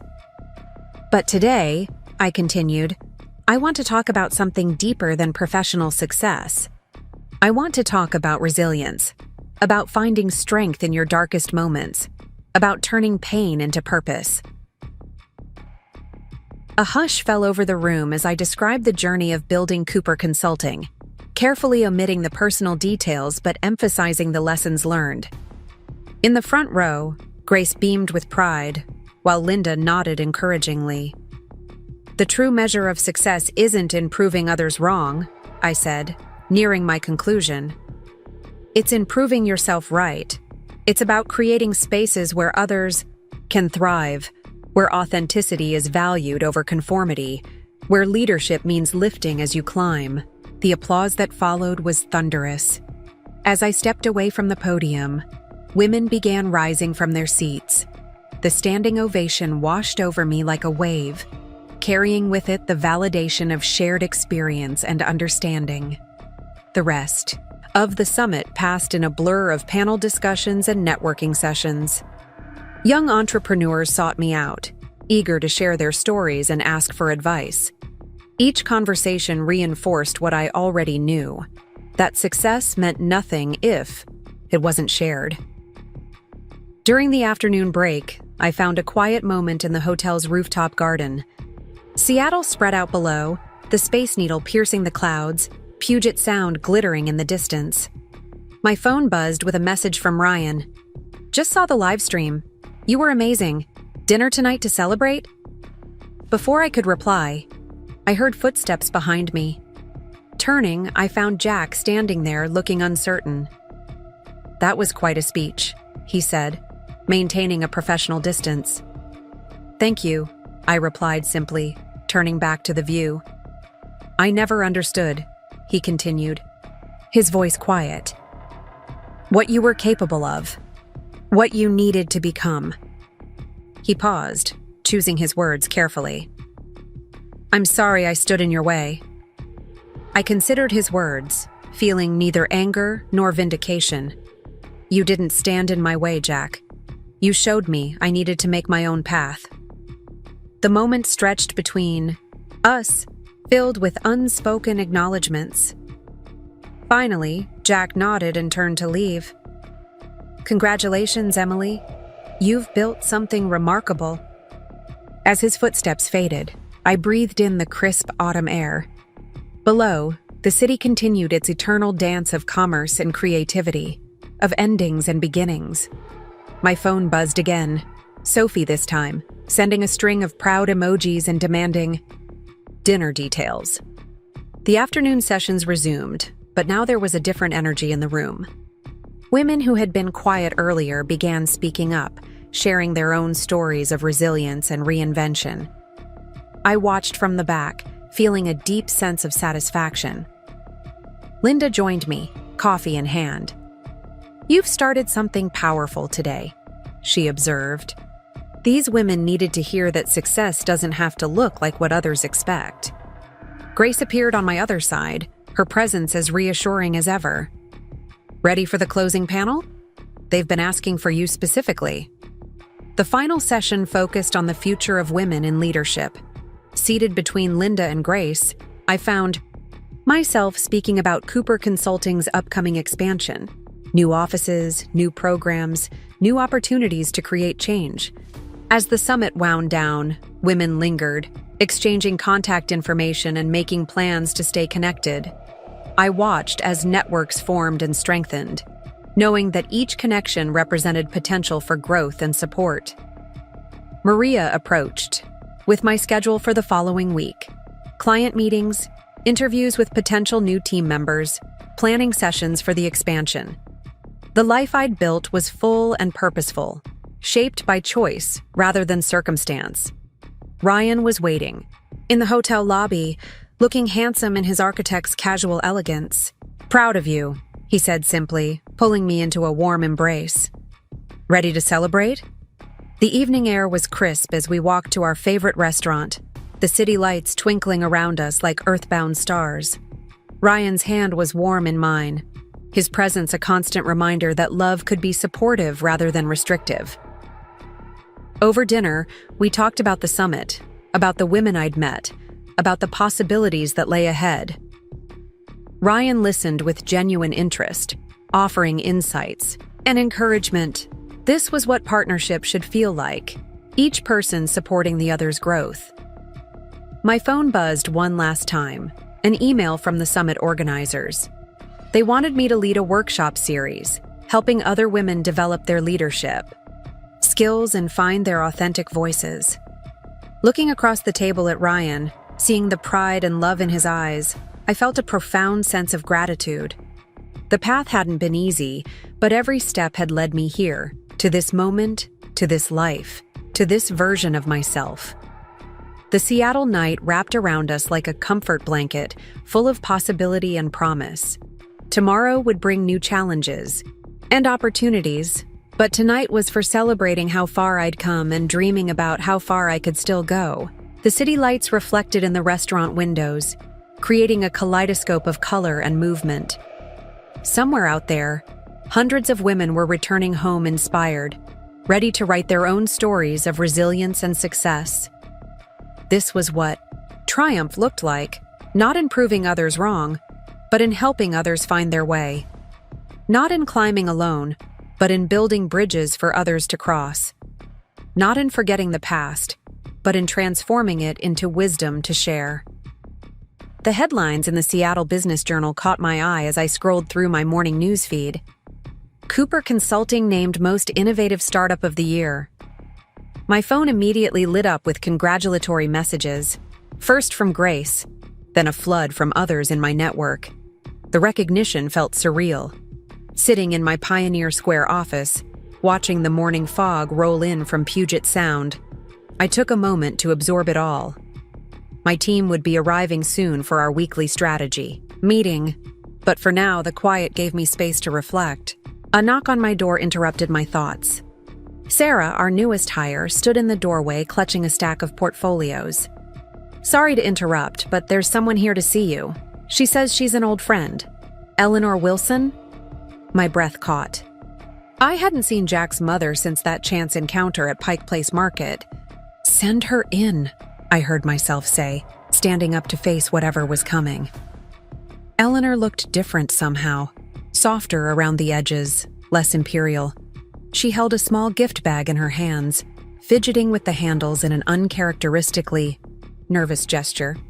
"Emily," Eleanor began, her voice lacking its usual sharp edge. "I saw the article. I wanted to congratulate you in person." I gestured to the chair across from my desk, studying her as she sat down. The gift bag crinkled in her lap. "That's very kind of you, Eleanor." "I brought you something," she said, holding out the bag. "I've been meaning to return it for a while now." Inside the bag, wrapped in tissue paper, was my grandmother's antique silver picture frame, the one that had disappeared during the chaos of that Christmas morning. I lifted it carefully, remembering how it had once held my wedding photo. "I found it when I was helping Jack move," Eleanor explained, watching my face. "I kept meaning to send it back, but..." She trailed off, looking around my office. "You've built something remarkable here." The silence stretched between us, heavy with unspoken words. Through the windows, I could see my team gathering, in the conference room preparing for our morning meeting. "Why are you really here, Eleanor?" I asked quietly. She smoothed her skirt, a gesture so familiar it almost made me smile. "The truth? I'm here to apologize. What we did to you that Christmas, what I did, it was cruel. I was so focused on protecting what I thought our family should be that I couldn't see what it actually was. I placed the frame on my desk, next to Ryan's photograph of Seattle at sunrise. A lot has changed since then. Yes, Eleanor agreed, her eyes moving from the frame to the awards on my wall, the family photos on my desk, new ones, happy ones. You've changed, you've grown.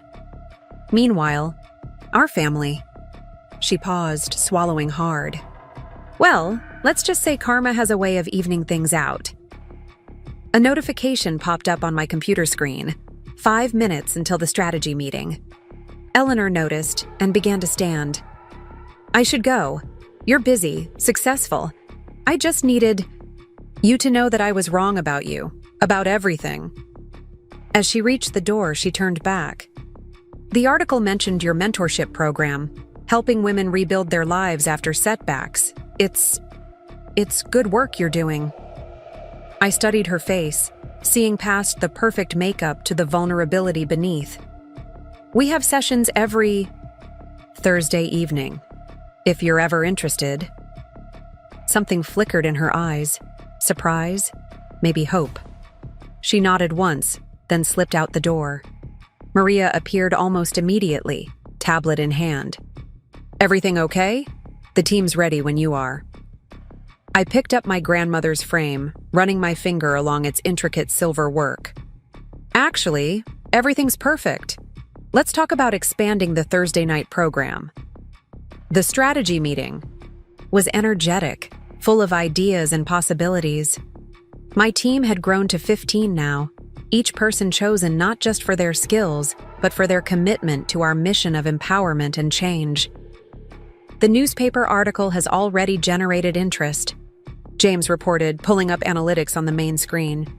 Our inbox is flooded with potential clients and partnership offers. Hannah, our marketing director, leaned forward excitedly. And the mentorship program? Applications have doubled since the feature went live. I looked around the table at these people who had taken a chance on my vision, who had helped make Cooper Consulting more than just a business. Then let's make sure we're ready to meet the demand. I want to help every woman who reaches out to us. The rest of the morning passed in a blur of meetings and decisions. At lunch, I met Ryan at our favorite spot overlooking the water. He was excited about his own news. His sustainable housing project had received full funding. We should celebrate, he suggested, reaching for my hand across the table. Both are successes. Dinner at home? I'll cook. Home. The word still gave me a little thrill. We'd moved in together 2 months ago, blending our lives and styles into something that felt right. His architectural eye and my need for warmth had created spaces that felt both beautiful and welcoming. Back at the office, I had a video call with Linda about expanding the TechVision partnership. As we discussed details, I caught sight of my reflection in the window. Confident, engaged, alive with purpose. Emily, Linda's voice brought me back to the moment. Are you still with me? Sorry, just thinking about how far we've come. Remember when you first proposed this partnership? She smiled through the screen. I remember thinking you were either very brave or very foolish. Turns out, you were just very right. The afternoon brought a surprise visit from Sophie, bearing her signature yellow roses and a bottle of champagne. My star friend, she declared, pulling me into a hug. I knew you had it in you all along. We didn't open the champagne, saving it instead for the team celebration I'd planned for Friday. But her presence was exactly what I needed. Sophie had been there from the beginning, believing in me even when I didn't believe in myself. As the day wound down, I found myself drawn to the window, watching the city transition from day to night. The Space Needle began to light up, a beacon in the gathering dusk. My phone buzzed with a text from Grace. Dinner tomorrow? We need to discuss the governor's Women in Business initiative. I smiled, thinking about how my network had grown and evolved. These women, Grace, Linda, Sophie, and now maybe even Eleanor, formed a circle of support I never could have imagined that Christmas morning. The silver frame caught the last rays of sunlight, sending prisms dancing across my desk. I picked it up, considering what photo to put in it. Not a wedding photo this time, but maybe something else. Something that represented not what I had lost, but what I had found. My team began to pack up for the day, their voices and laughter floating through the office. James stopped by my door. "Some of us are grabbing drinks at Cannon. Want to join?" "Thanks, but I have plans," I replied, thinking of Ryan waiting at home, probably already starting dinner preparations. Rain check? After they left, I took one last look around my office, at the evidence of growth and change surrounding me. The newspaper article on my desk seemed to glow in the evening light. Not just recognition of success, but validation of a journey that had started with loss and led to something greater than I could have imagined. Gathering my things, I thought about Eleanor's visit, about the power of redemption and growth. The silver frame went into my bag. Tomorrow I would find the perfect photo for it. Something that spoke of new beginnings and second chances.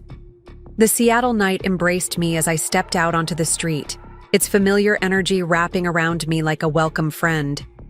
Above, stars began to peek through breaks in the clouds, reminding me that even the darkest nights held promise. As I drove home to Ryan and our shared life, I felt a deep sense of contentment. Success was sweet, but it was the journey, the growth, the healing, the building of something meaningful that had made all the difference. The envelope on my desk bore the governor's official seal, its contents already known but still thrilling to see in print. The invitation to serve on the State Women's Economic Council represented everything I'd worked toward, a chance to shape policy, to create real change at a systemic level. My office at Cooper Consulting hummed with the usual morning energy, but today felt different. Through the glass walls, I could see my team gathered for their daily stand-up, their animated discussions punctuated by laughter and shared purpose. Maria appeared in my doorway, coffee in hand and a knowing smile on her face. "The governor's office called again. They want to confirm your acceptance speech for the inauguration ceremony." The ceremony. In just a few days, I would stand before state leaders, successful entrepreneurs, and aspiring businesswomen to accept this appointment. The thought both excited and humbled me.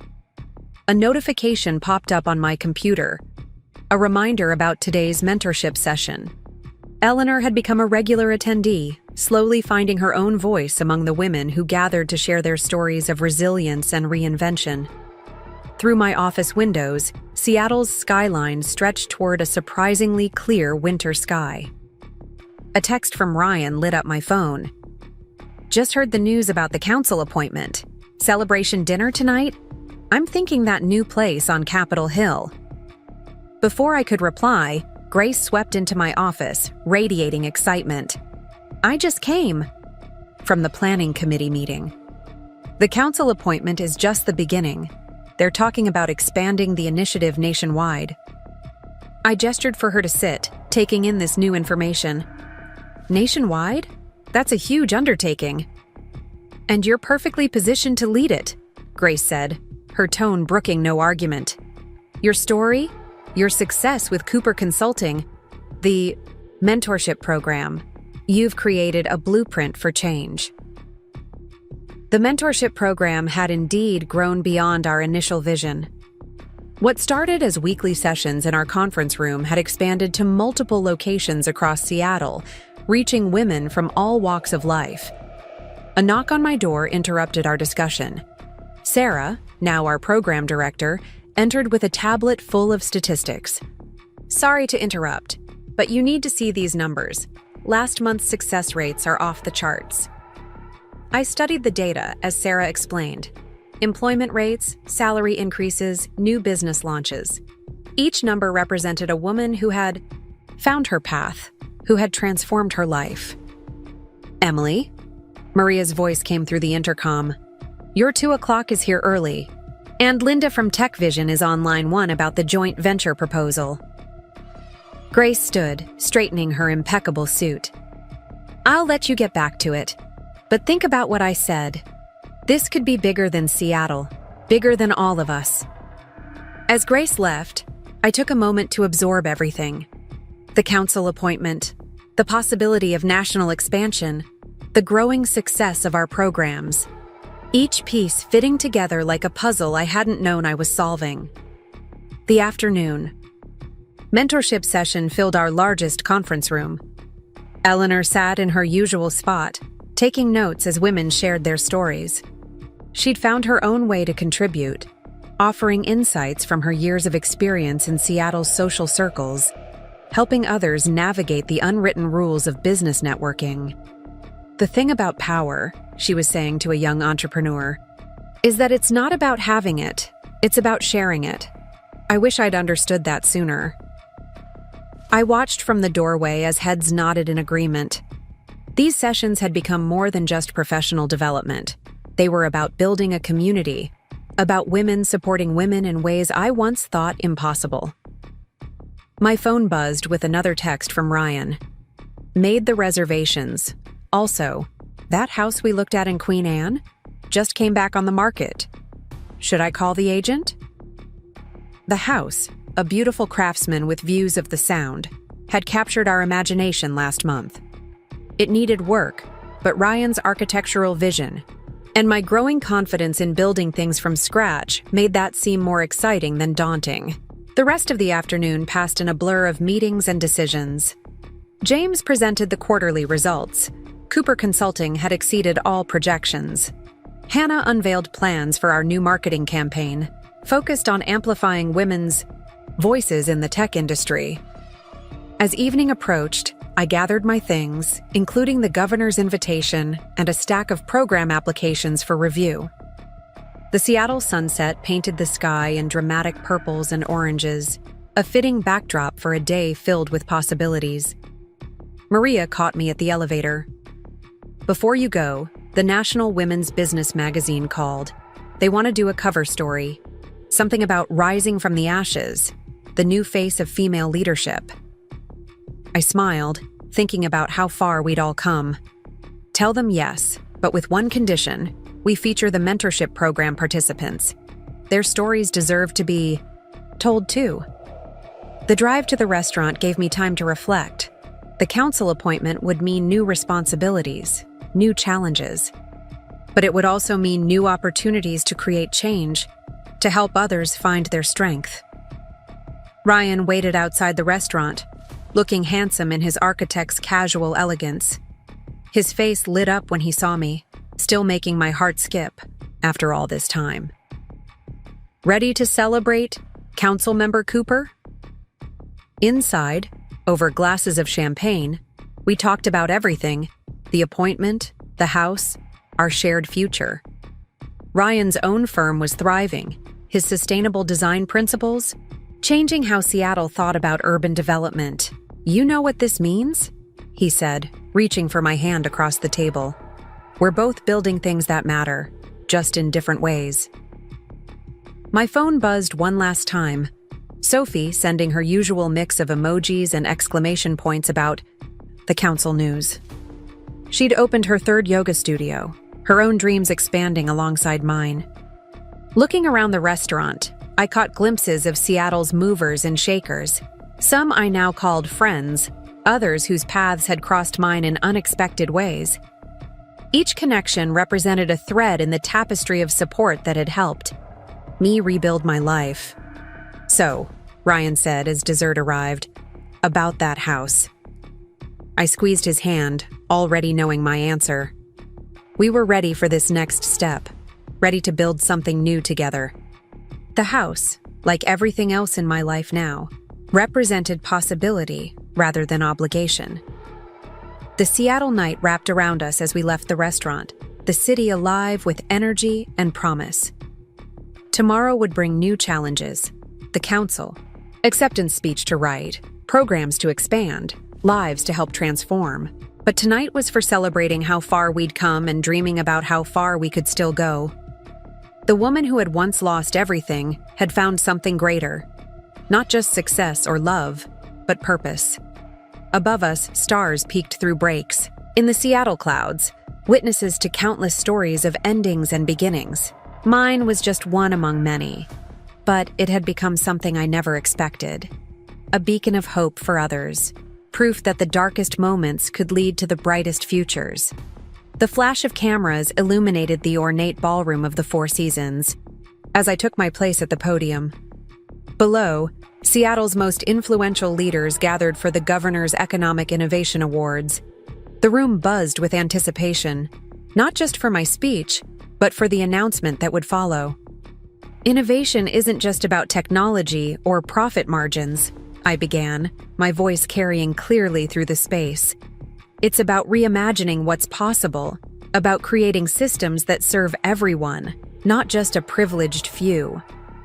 From my vantage point, I could see familiar faces in the crowd. Grace sat at the front table, elegant as always. Linda represented Tech Vision, her proud smile encouraging. Even Eleanor had come, sitting quietly near the back, a different woman from the one who had once judged me so harshly.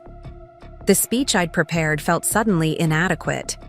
Setting aside my notes, I spoke from the heart about transformation, not just of businesses or careers, but of perspectives and possibilities. The room grew still, attention focused on words born from experience rather than preparation. We stand at a crossroads, I continued, making eye contact with the young entrepreneurs scattered throughout the audience. We can maintain the status quo, or we can build something revolutionary. A business landscape where success is measured not just in profits, but in lives changed and barriers broken. The announcement that followed sent ripples through the room, the formation of the West Coast Women's Business Alliance, with Seattle as its flagship center. Years of groundwork, months of negotiations, all culminating in this moment. As applause filled the ballroom, I caught Ryan's eye at our table. His smile held all the pride and understanding I needed. He knew what this meant, not just for me, but for the thousands of women this initiative would reach. This initiative, I explained as camera flashes continued, will unite businesses, mentorship programs, and educational institutions across 3 states. Together, we'll create pathways for women to not just enter the business world, but to reshape it. The details flowed: funding commitments, corporate partnerships, educational programs. Each element represented countless hours of work, not just by me, but by a network of dedicated women and allies who shared the vision. As I concluded, the governor stepped forward to present the Innovation Award. The crystal trophy caught the light, sending prisms dancing across the ballroom. But it was the inscription that caught my eye. For transforming personal triumph into collective empowerment. The reception that followed hummed with energy and possibility. Young entrepreneurs approached with questions and ideas. Seasoned executives offered support and resources. In a quiet corner, I spotted Eleanor deep in conversation with a group of women from our mentorship program, sharing insights and connections. Ryan appeared at my side, champagne flutes in hand. The governor's chief of staff wants to discuss expanding the initiative to the East Coast, he said, passing me a glass. Apparently, your speech made quite an impression. Before I could respond, Sophie burst through the crowd, practically vibrating with excitement. Have you seen the social media response? Women across the country are asking how they can get involved. We're trending nationwide. Maria materialized with her tablet, already organizing the flood of inquiries and opportunities.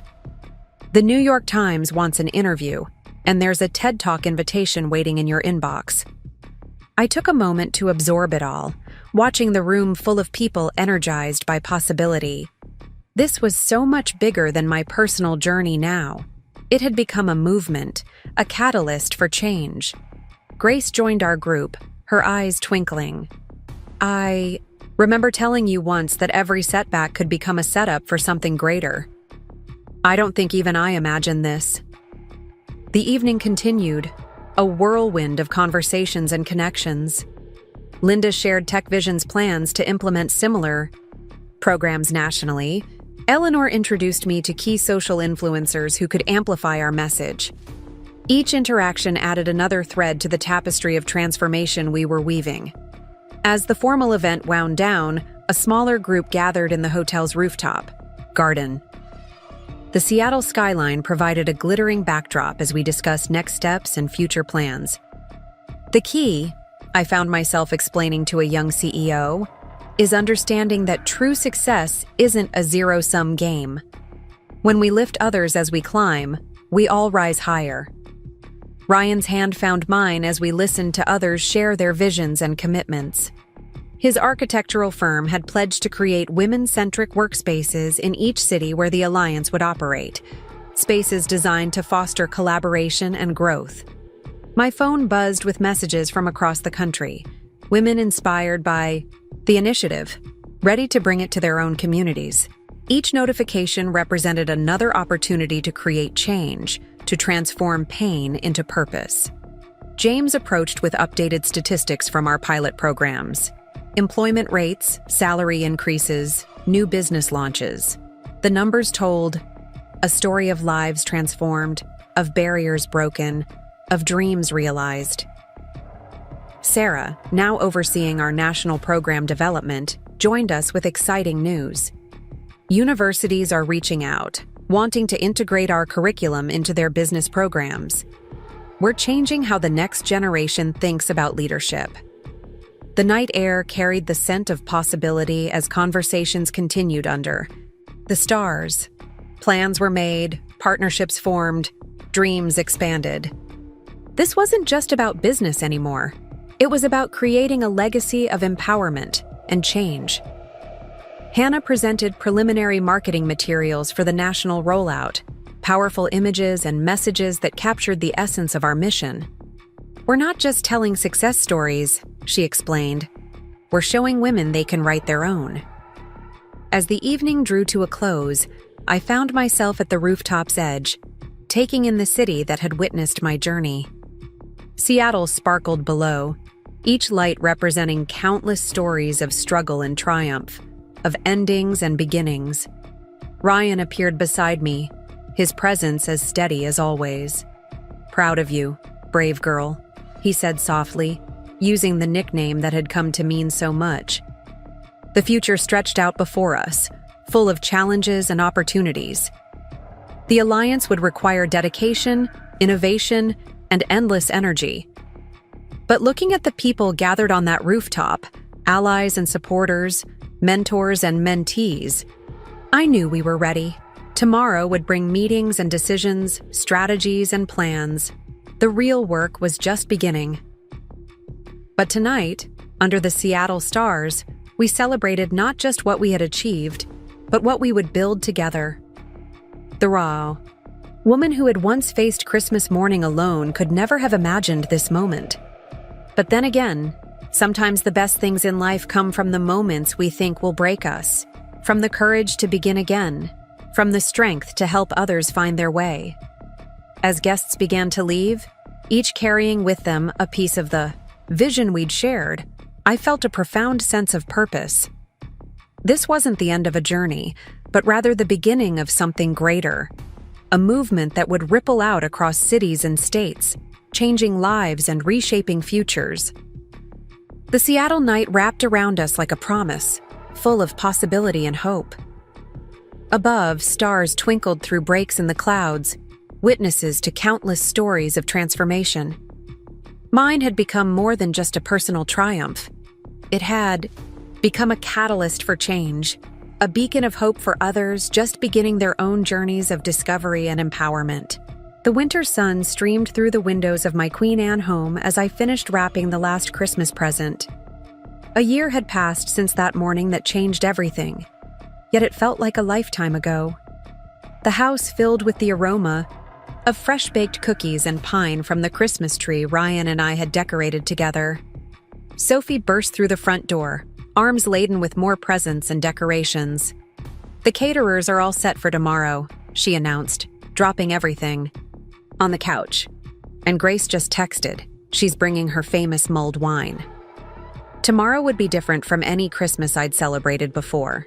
Instead of seeking approval or trying to fit someone else's expectations, I was hosting a celebration of transformation and hope. The guest list included women from our mentorship program, colleagues who had become friends, and people who had supported my journey along the way. My phone chimed with a message from Eleanor. She was bringing a young entrepreneur she'd been mentoring, asking if there was room for one more. Of course there was. That was the whole point of this gathering, creating space for everyone to belong, to grow, to shine. Through the living room window, I watched as the first snowflakes began to fall, dusting Seattle in a gentle white blanket.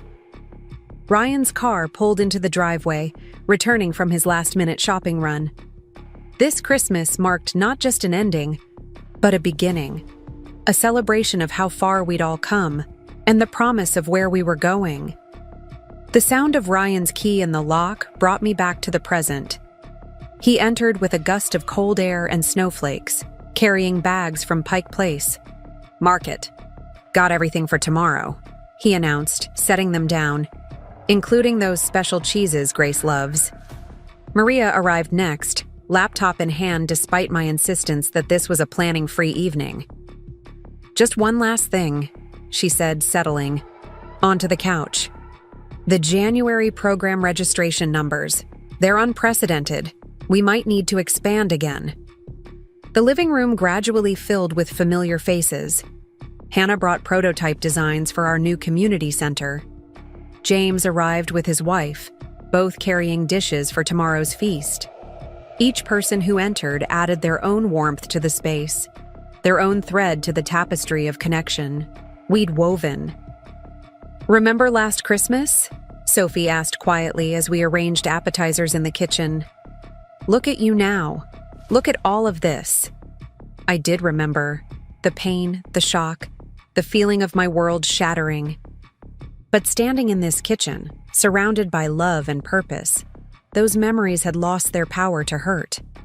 They had become instead a testament to resilience, to the strength we find when we think we have nothing left. Linda arrived with news about the Alliance's latest expansion. 5 more cities confirmed for spring, she reported, accepting a glass of wine. "The momentum is incredible." Outside, the snow continued to fall, transforming Seattle into a winter wonderland. Through the window, I could see children playing. In the street, their laughter carrying on the crisp air. Everything felt possible, magical in a way I'd forgotten Christmas could be. Grace made her entrance, bringing not just her promised mulled wine, but also a surprise, official approval for our international pilot program. "Merry Christmas," she said with a knowing smile. "The world is ready for what we've built." As evening settled in, our home filled with conversation and laughter. Women from different walks of life shared stories and dreams, each one both teacher and student in our growing community of support. The Christmas tree lights twinkled, casting a warm glow over the scene. Ryan found me in a quiet moment, wrapping his arms around me from behind as I watched our guests. "Happy?" he asked simply. "More than happy," I replied, leaning into his embrace. Grateful, complete. The doorbell rang again. Eleanor, arriving with not just one but 3 young entrepreneurs she'd convinced to join our celebration. The women entered hesitantly at first, but were quickly absorbed into the warm atmosphere of acceptance and possibility. Sophie organized an impromptu gift exchange, something small and meaningful from each person present. But the real gifts weren't the wrapped packages. They were the connections being made, the barriers being broken, the dreams being shared and supported. As night fell, the snow created a hushed backdrop to our gathering. Conversations flowed, between business and personal, professional, and intimate. Plans were made, ideas sparked, friendships deepened. This was what Christmas should be. Not a performance of perfection, but a genuine celebration of growth and community. Looking around, at these faces, some old friends, some new allies, all part of this remarkable journey, I felt a profound sense of rightness. The path hadn't been easy, but every step had led here, to this moment, to this understanding of what really mattered. Tomorrow would bring the larger celebration, more guests, more stories of transformation to share. But tonight, in this intimate gathering, I saw the truth of what we'd created, not just successful businesses or programs, but a movement of authentic connection and support. Ryan raised his glass, calling for attention. To new traditions, he proposed, and to the brave women who create them. The toast rippled through the room, glasses clinking, voices joining in celebration. Outside, Seattle glittered under its blanket of snow, the Space Needle piercing the night sky like an exclamation point to our joy. This was Christmas reimagined, not as a test to pass or an impression to make, but as a genuine expression of love, growth, and possibility. The woman who had once faced Christmas morning alone had found not just success or love, but purpose, community, and the joy of lifting others as she climbed. As the evening wound down, guests departing with warm hugs and promises for tomorrow, I stood at the window watching the falling snow. Ryan's reflection appeared beside mine in the glass, his presence as steady as always. "Ready for tomorrow?" he asked. I smiled, thinking of all the women who would gather here, each with their own story of resilience and reinvention. "Ready for everything," I replied. The Seattle night wrapped us in its quiet embrace, snow continuing to fall like gentle promises.